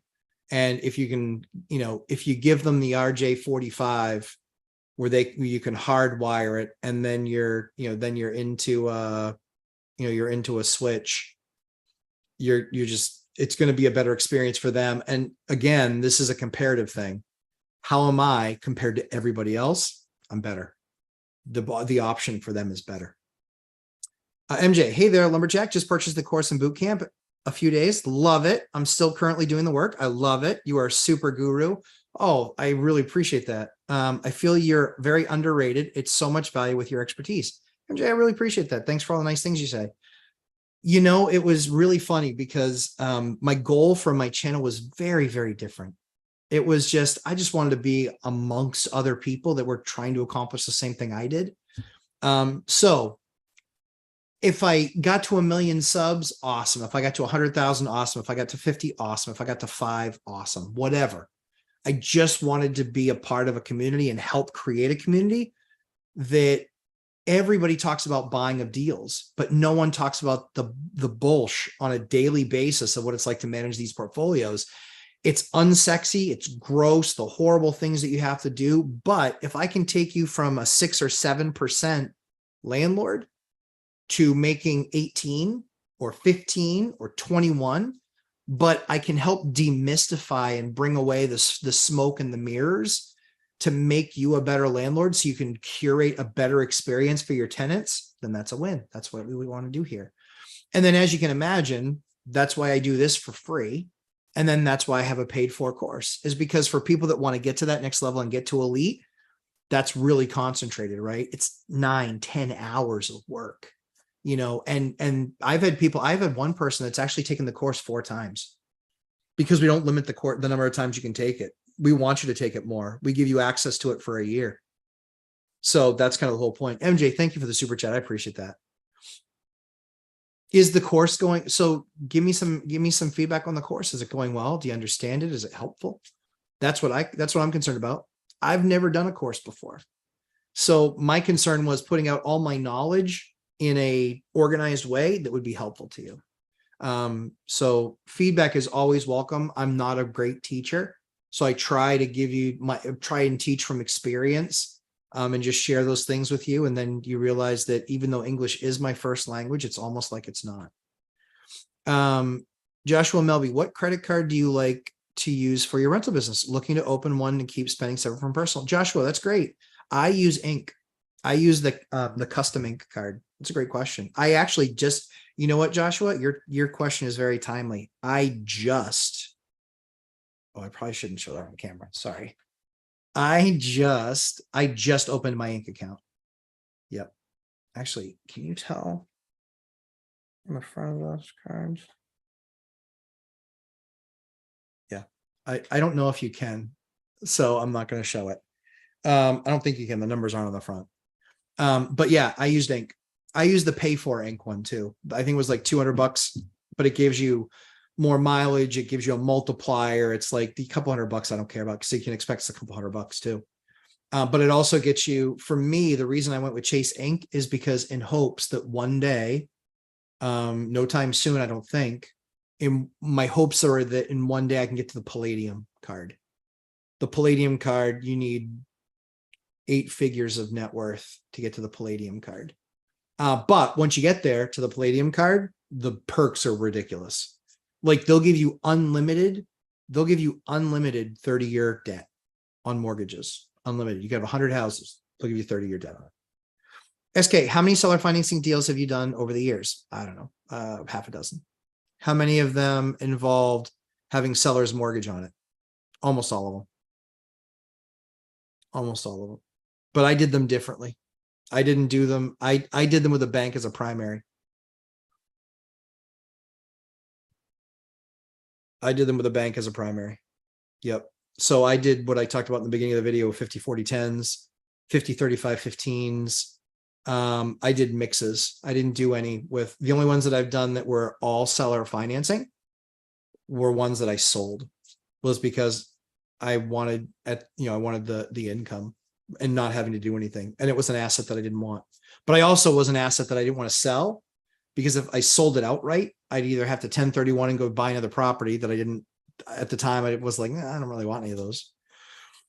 Or I was gonna have to pay a huge chunk in taxes, and why do that? So I'd rather just own the asset. And then if I get the note at an expensive enough price, or at a good enough price, not expensive, but at a good enough price, if I got the note, then I could always sell the note if I chose to. So yeah, that's why I said Pace is fantastic. He's the best. He's the best. He's the absolute best when it comes to sub 2 and wraps. He's the best. I've done a few of them. But it's my job to always just tell it to you the way it is. I'm not trying to sell you anything as the sub 2 god. Just saying there's a due on sale clause for a reason. It's in there. It's in there for a reason. If it's an FHA loan, do you know what the difference between a normal loan and an FHA loan is when it comes to sub 2?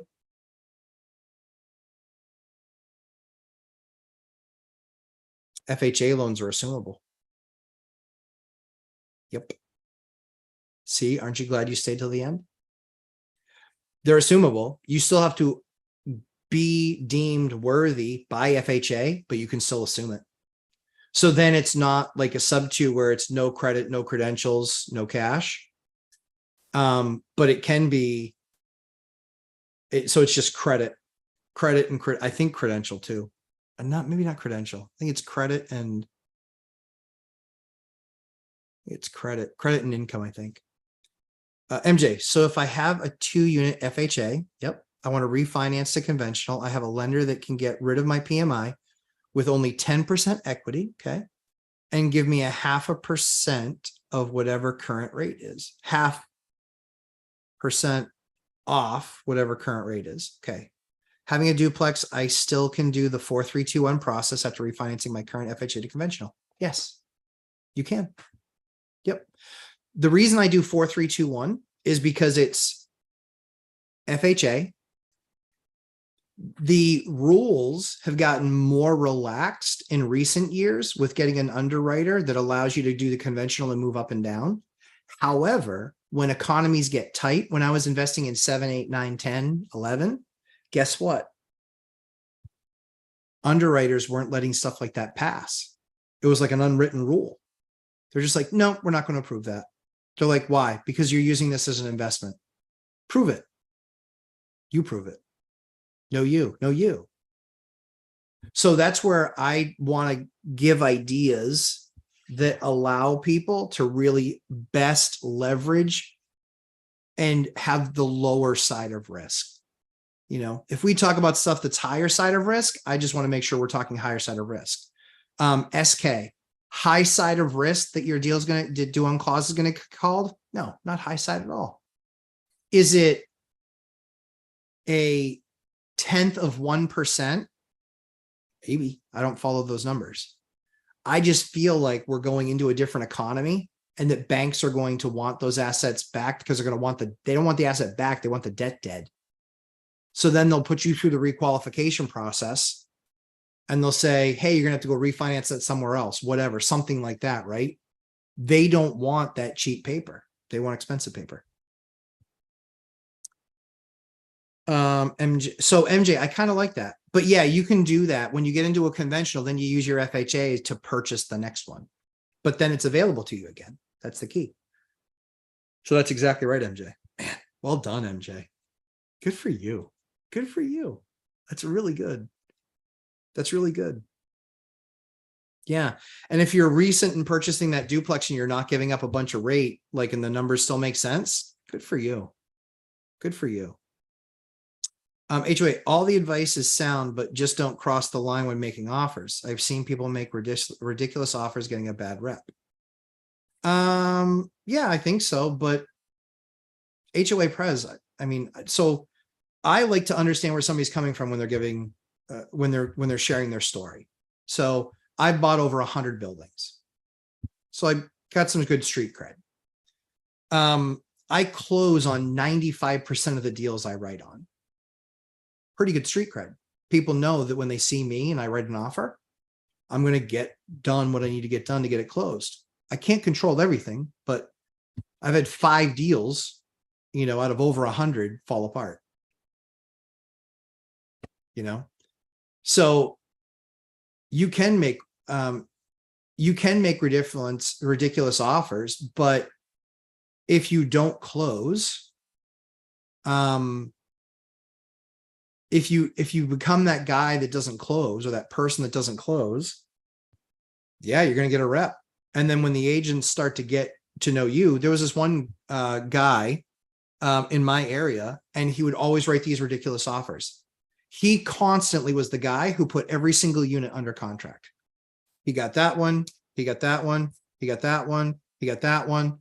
And then you know what happened? That one fell out. That one fell out. Oh, that one stuck. But they kept on falling out. And so he had like a 20% close rate, right? But it's because he only followed through on the deals that were great deals. The other ones, when they got below a number, he was like, screw it. Well, then that person gets screwed, and he would have the language to get out of the deal. And that's where dealing with newbie brokers, that's where it breaks you. That's where it breaks the process. Master Coach University. Sorry, I saw that and then it didn't register. Sorry. Family investing partner is in total disbelief around your 6K excavation repiping that we saw on IG. Anything I can tell her to help her believe that's possible? It's $3,000 a day times 2 days. I don't know what else to tell you. It was the crew that I hired was an excavator, just like I talked about earlier, excavator, dump truck, and a guy in the trench. 3 people. That equipment was, at the time when I did that project 2 years ago, it was $6,000 for their piece of it, for all the excavation, putting the pipe in the road. It was, $6,000, $6,500 was right around there. I think the excavation and all that work was 6,000, and the pipe and the red tape was like $300. That's all it cost. That's what the cost was. I got the city to eat the cost of the permit.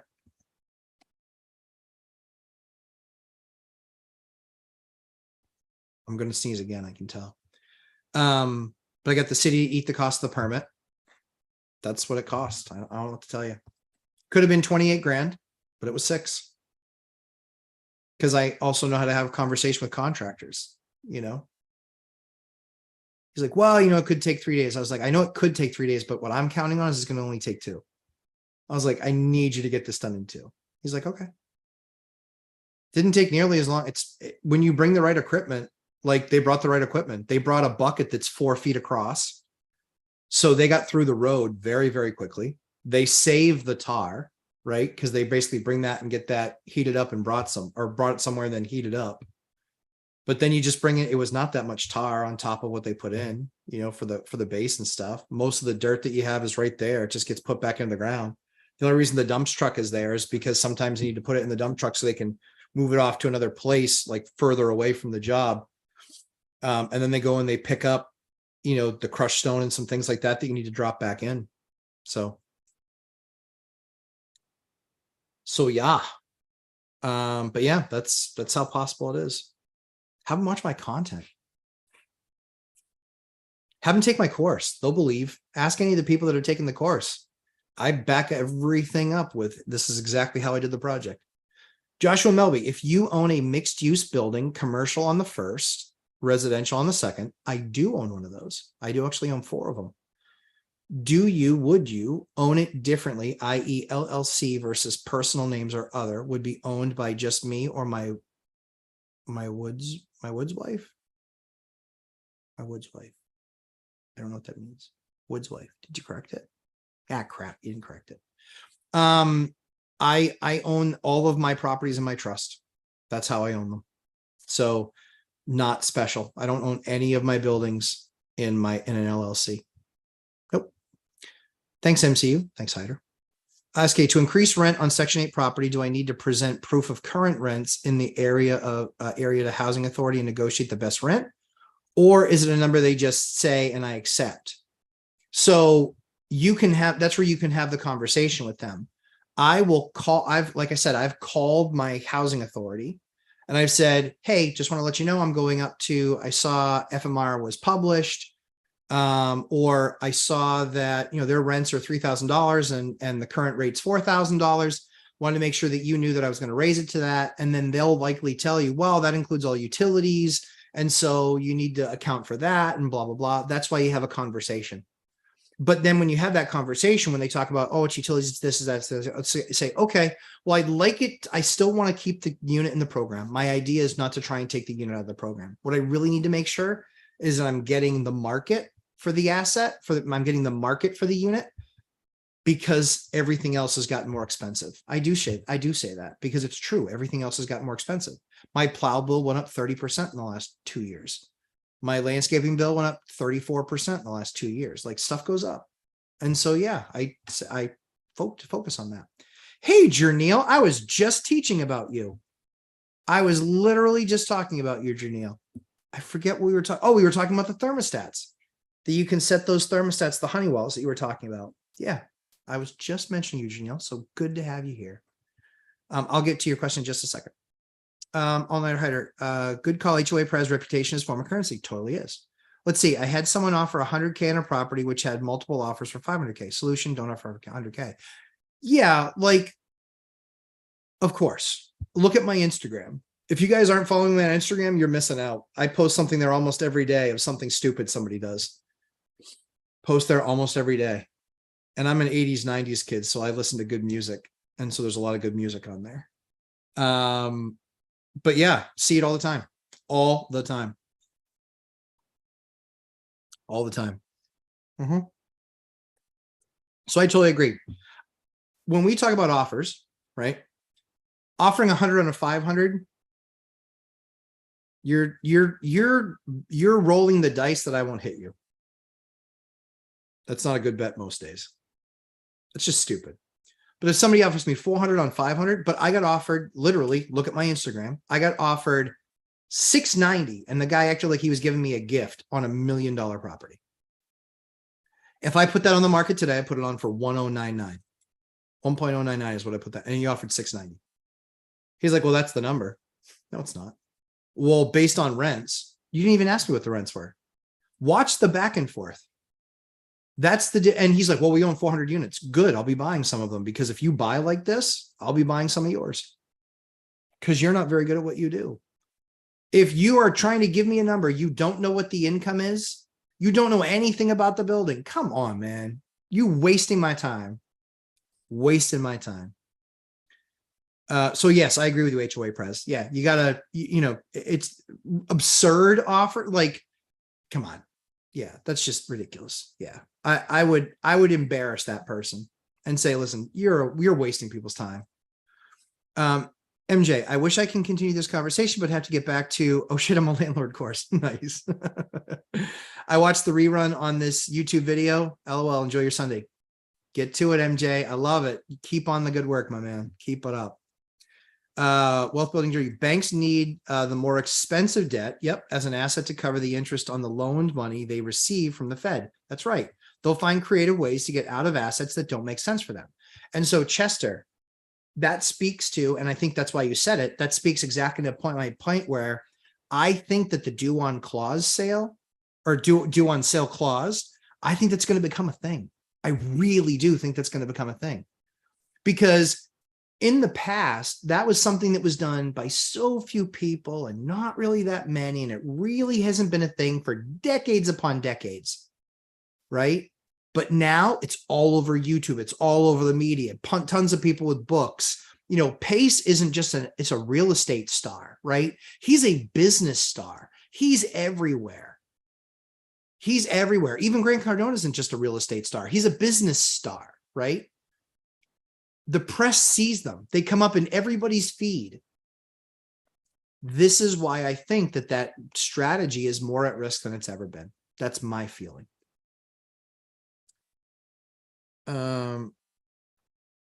Let's see. Well, so yes, so that's why I think that. Jerneil, hey Matt, long time no see. Any advice on teaching kids good work ethic and financial literacy? Yes, I do. Watch my Instagram. I am all over my kids. Yep. So here's what I do. Don't do it. And if you hate the fact that I do it, I don't care. My kids and I go yard sailing.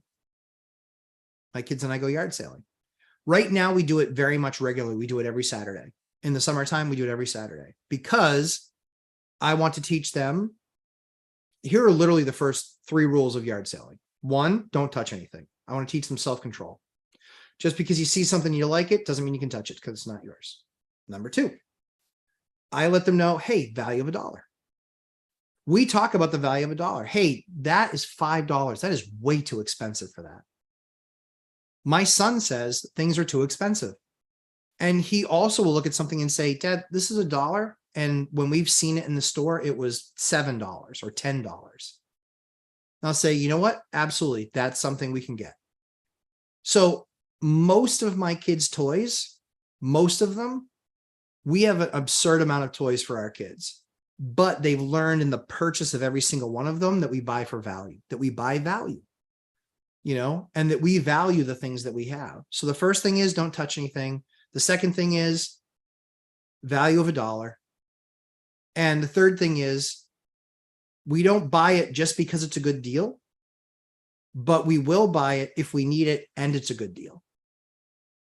So those are really the 3 disciplinary things that are the really kind of tenets that we use with our kids. So even my 2-year-old now, when we go to yard sales, I was like, what's the rule? She's like, don't touch anything, you know? And then rule number 4 is if you want to see something, ask mommy and daddy. We'll come over and we'll look at it with you. You know, so we just bought this morning on a whim. We always talk about respecting the process. On a whim, we drove by, there was a yard sale. We pulled over, we looked at the yard sale. They had this like little area of stuff like kind of hidden back off the road. No one could see. They had this massive frozen, for those of you who are parents or have grandkids or kids or nieces or nephews, big, huge frozen castle. All the furniture, all the everything. Hundreds of dollars online. The family was like, hey, we just want to pass it on. Cool. $20. Okay. Okay. What did my daughter learn? My daughter learned, hey, when we find something that we've been looking for, we buy it if it's a good deal. Hey, we didn't buy this in the store the 7 times she saw it. We didn't buy it in the store the 7 times she saw it because it was outrageously overpriced. And we work hard for our money. And literally, when I go upstairs, we set it up this morning. So I'm going to go upstairs. I'm going to find out how many hours she's played with it. Because I'd rather have them doing that than sitting in front of a television until they can sit in front of stuff that teaches them, other than letters and numbers and things like that. So hopefully that helps you, Janelle. That's just one thing that we do. The other thing that we do too is we show them that we have to respect work. I work from home. And so they know that when the phone calls, hey, Dad, you have to look at your phone. I do. It might be a tenant in an emergency. They know that. That's how they're raised. So I have to look at my phone. I look at my phone and I'm like, oh yeah, you know what? That's a contractor. I got to take care of them. I got to make sure that they're okay. And so I say, remember, got to be quiet when daddy's on the phone. And so I'll take the call and I won't make a big long thing of it, but we'll have the conversation. We'll make sure that they're okay. And we'll get passed on to the next thing. And then I will tell the kids, hey guys, thanks for letting me take that phone call. It was this contractor and they had a question about this. And we wanted to make sure that it was good. So they understand that. They understand that there's a life work balance. But there are times where, yeah, Saturdays does my phone ring? No, not really. It usually rings during the week when the contractors are working. And some guys work Saturdays and some guys work Sundays, but it's usually pretty light. And it's almost always work that we're like, hey, like you can do this work. There's no questions. We'll asked and answered on Friday, and then you can work on Sunday, and that's fine. But now you're off and doing your own thing. You don't need me, you know? So hopefully that helps. Like I said, if you like it, great. If you don't, I don't care.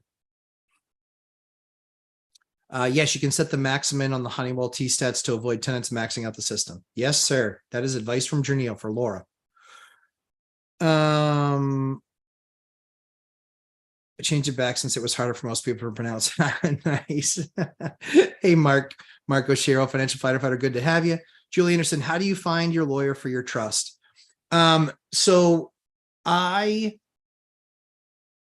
For me, I looked at all of the attorneys that I already knew, and I looked to see if trust was something that they specialized in.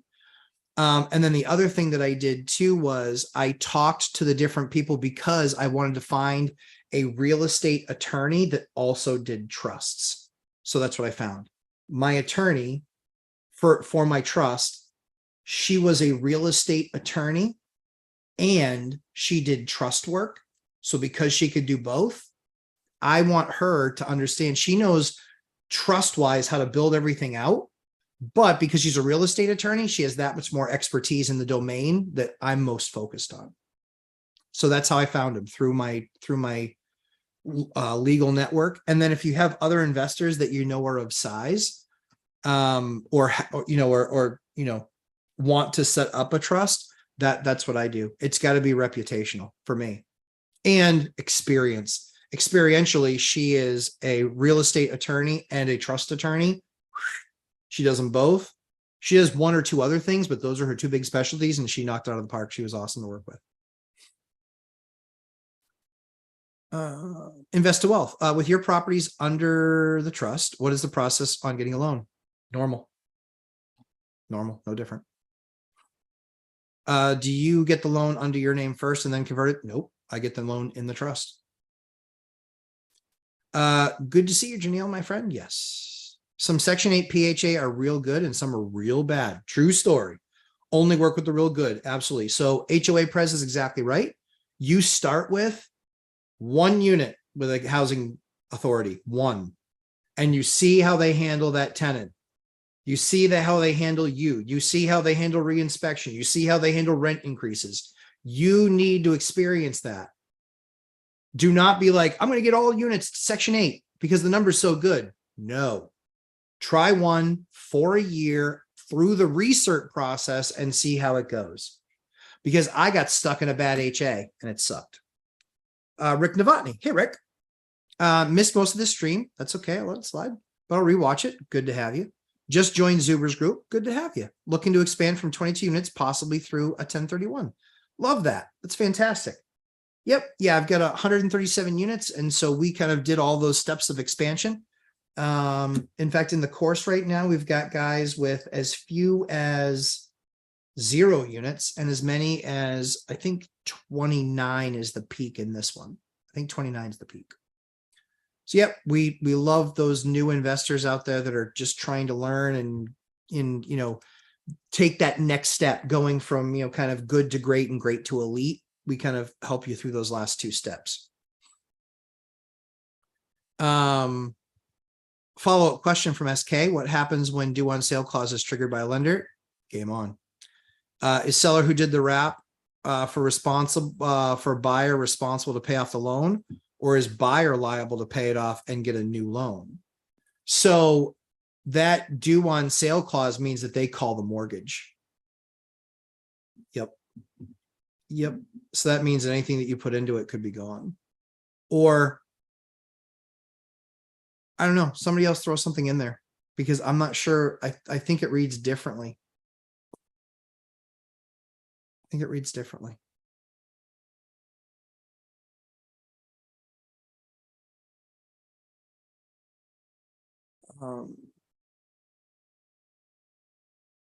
Roman Pravik. Oh, sorry, I missed one. Sorry. Very well-rounded advice. Thanks, Hyder. Appreciate it.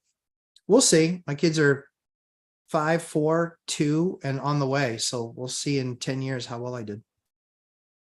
Jerneil, thanks, Matt. It's been all about our soon-to-be baby recently. Good for you. So appreciate the family words of wisdom.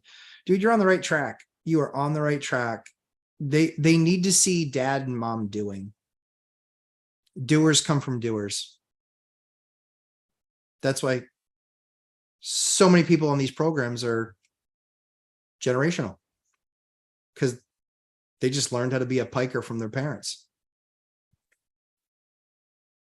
You know, some take that and say they've accepted it. That's the way my life's going to be. Others say, I'm not going to, my life's not going to be like that. Right. Roman product. How about board games? Yep, absolutely. Monopoly is a little tough on a 4-year-old. I won't lie. But we have the cash flow money game. We have the game of life. The game of life is eerily like the cash flow money game. Just saying. But we have the game of life, cash flow money game, Monopoly. Life is a little bit easier for the kids. There's a cash flow money game for kids. But yeah, we limit screen time and we limit game time. We want our kids to have fun, but we also don't want them to become obsessive about those things. So we do give them exposure to them for sure. All-nighter Hyder. I play Richard Portad's dad cash flow war game with my kids. It's helpful. Very good. Hyder, I can't remember how old your kids are. Tell me how old they are. Yeah, because that's we've done life. They've grasped life. That's gone well. Monopoly is a little bit still too much right now. And cash flow game, I think we played a couple of times. They kind of lose the attention on it.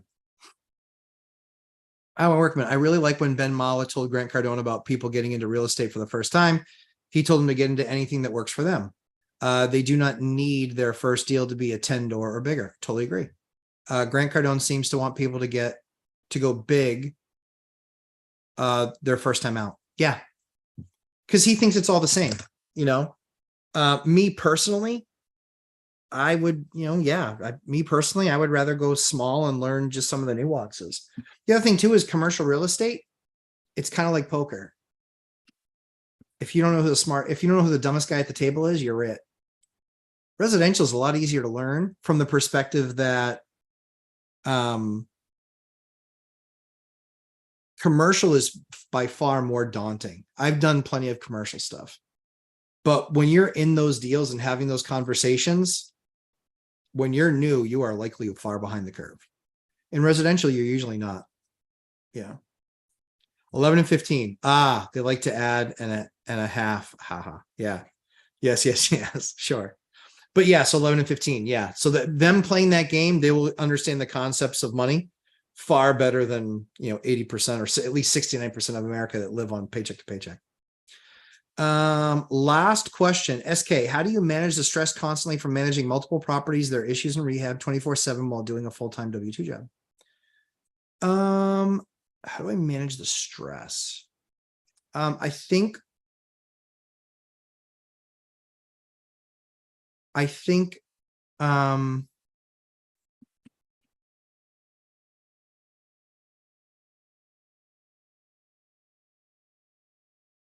have a high pressure regular job, but I think so long as you're doing the work and putting one foot in front of the other, what I can't guarantee are the time of the result. What I can guarantee is I can eventually get the result. How fast can I get there? I don't know. So the biggest thing is having patience with yourself, just so long as you're learning, growing, putting your best foot forward, trying to get the task done, right? Recognizing that the stress comes from trying to solve the problem in too small of a pocket, right? And so for me, I don't want to, for me, in the way that I look at it is, somebody calls me, we have a problem. Okay, sounds good. What's the problem? Or text me. I just take it and I have a process for it. So what eases my stress is that I have a workflow and a process for everything. Oh, it's this, goes to this bucket. Oh, it's that, goes to that bucket. It's really componentized. Oh, it's this, goes to that bucket. It's componentized. And so during the day, I do my thing. Everybody else is at work, so stuff doesn't happen at units or properties, right? It happens at night. Sometimes I get a text, sometimes I don't. 9 times out of 10, I can forward it and just go, okay, thanks for sending that. I'll have somebody there to take a look at it tomorrow or in the next couple of days if it's not urgent. You know, because I see it come through the portal in our document. They can text me. In the beginning, they used to text me. Now a lot of them go into the portal. And then we just take that and we assign it to a contractor and say, hey, this has been assigned to you. They get a notification saying it was assigned. So that was the last question, but I'll do just these. 11 and 15. Yeah, cool. Awesome. Delta. Mortgage is in the name of the seller. Yes. Due on sale clause. So it's their, yes. Yep. Yeah. Okay. Right. Yeah. It's their liability to pay. In the case the buyer can deed back to the seller, agreement to sale, executory contract, at least according to Morby. Yes. Yes. So the due on sale kicks it for that person, but to that point, it is then you're having to do paperwork to then hopefully you can then execute and grab that property, you know, essentially. But the bank at that point could call it due. That person can't pay. And I believe that that can leave you SOL, correct? I'm pretty sure. SK, thank you, man. Have a great weekend. You too. I'm working wealth building journey. Good luck to you. Absolutely. Wealth building journey. Put in an offer on a property about 10% below list. Good for you. All right. Good job, Chester. That's been sitting 71 days on market. That's what we talked about when we met a couple months ago. I love it. Waiting to hear back, hoping for a balance of enough meat on the bone and enough of a discount. I love that. For the seller to bite, hoping to hear back from agent on Monday. Fingers crossed. Good for you. Well, I hope it comes together for you. I can't imagine ending on a better note. So Chester, congratulations. That's awesome. Good luck with that. Guys, have a fantastic week. If any of the stuff that we talked today was helpful to you, consider taking the course. It's going to make you better. There's no doubt in my mind. Every single investor that's taken my course has gotten better. So hopefully this was helpful to you guys today. On your way out, if you haven't hit the like button, please make sure you hit the like button. Just because it helps tell that YouTube algorithm, hey, pay attention. This guy's dropping knowledge right here. Knowledge. But I'm going to go spend some time watching some NFL football and hanging out with my kids. But I hope you guys have an absolutely fantastic week. And as always, we try and teach you some great things here. You know, we hopefully you'll come to hang out with us next weekend. I'm working. You're very welcome. My pleasure. Duchess, you as well. Frank Contreras, you as well. See you in boot camp next week. And it's the town that's right next to the university. Oh, Chester, I really hope you get that deal, man. That's awesome. Hey, Dion. Dion hung out this entire time in between naps and Diablo. I've told him quite easy to sleep to. Sleep to, not with. Have a wonderful Sunday. You too, Anna K. Congratulations on your surgery. I'm very happy for you. Nick Novotny, go Chiefs. Even though Detroit beat them, they'll do just fine. They'll still win 13 this year. They'll be okay. So guys, have a fantastic week. Take care. We'll talk soon. Bye guys.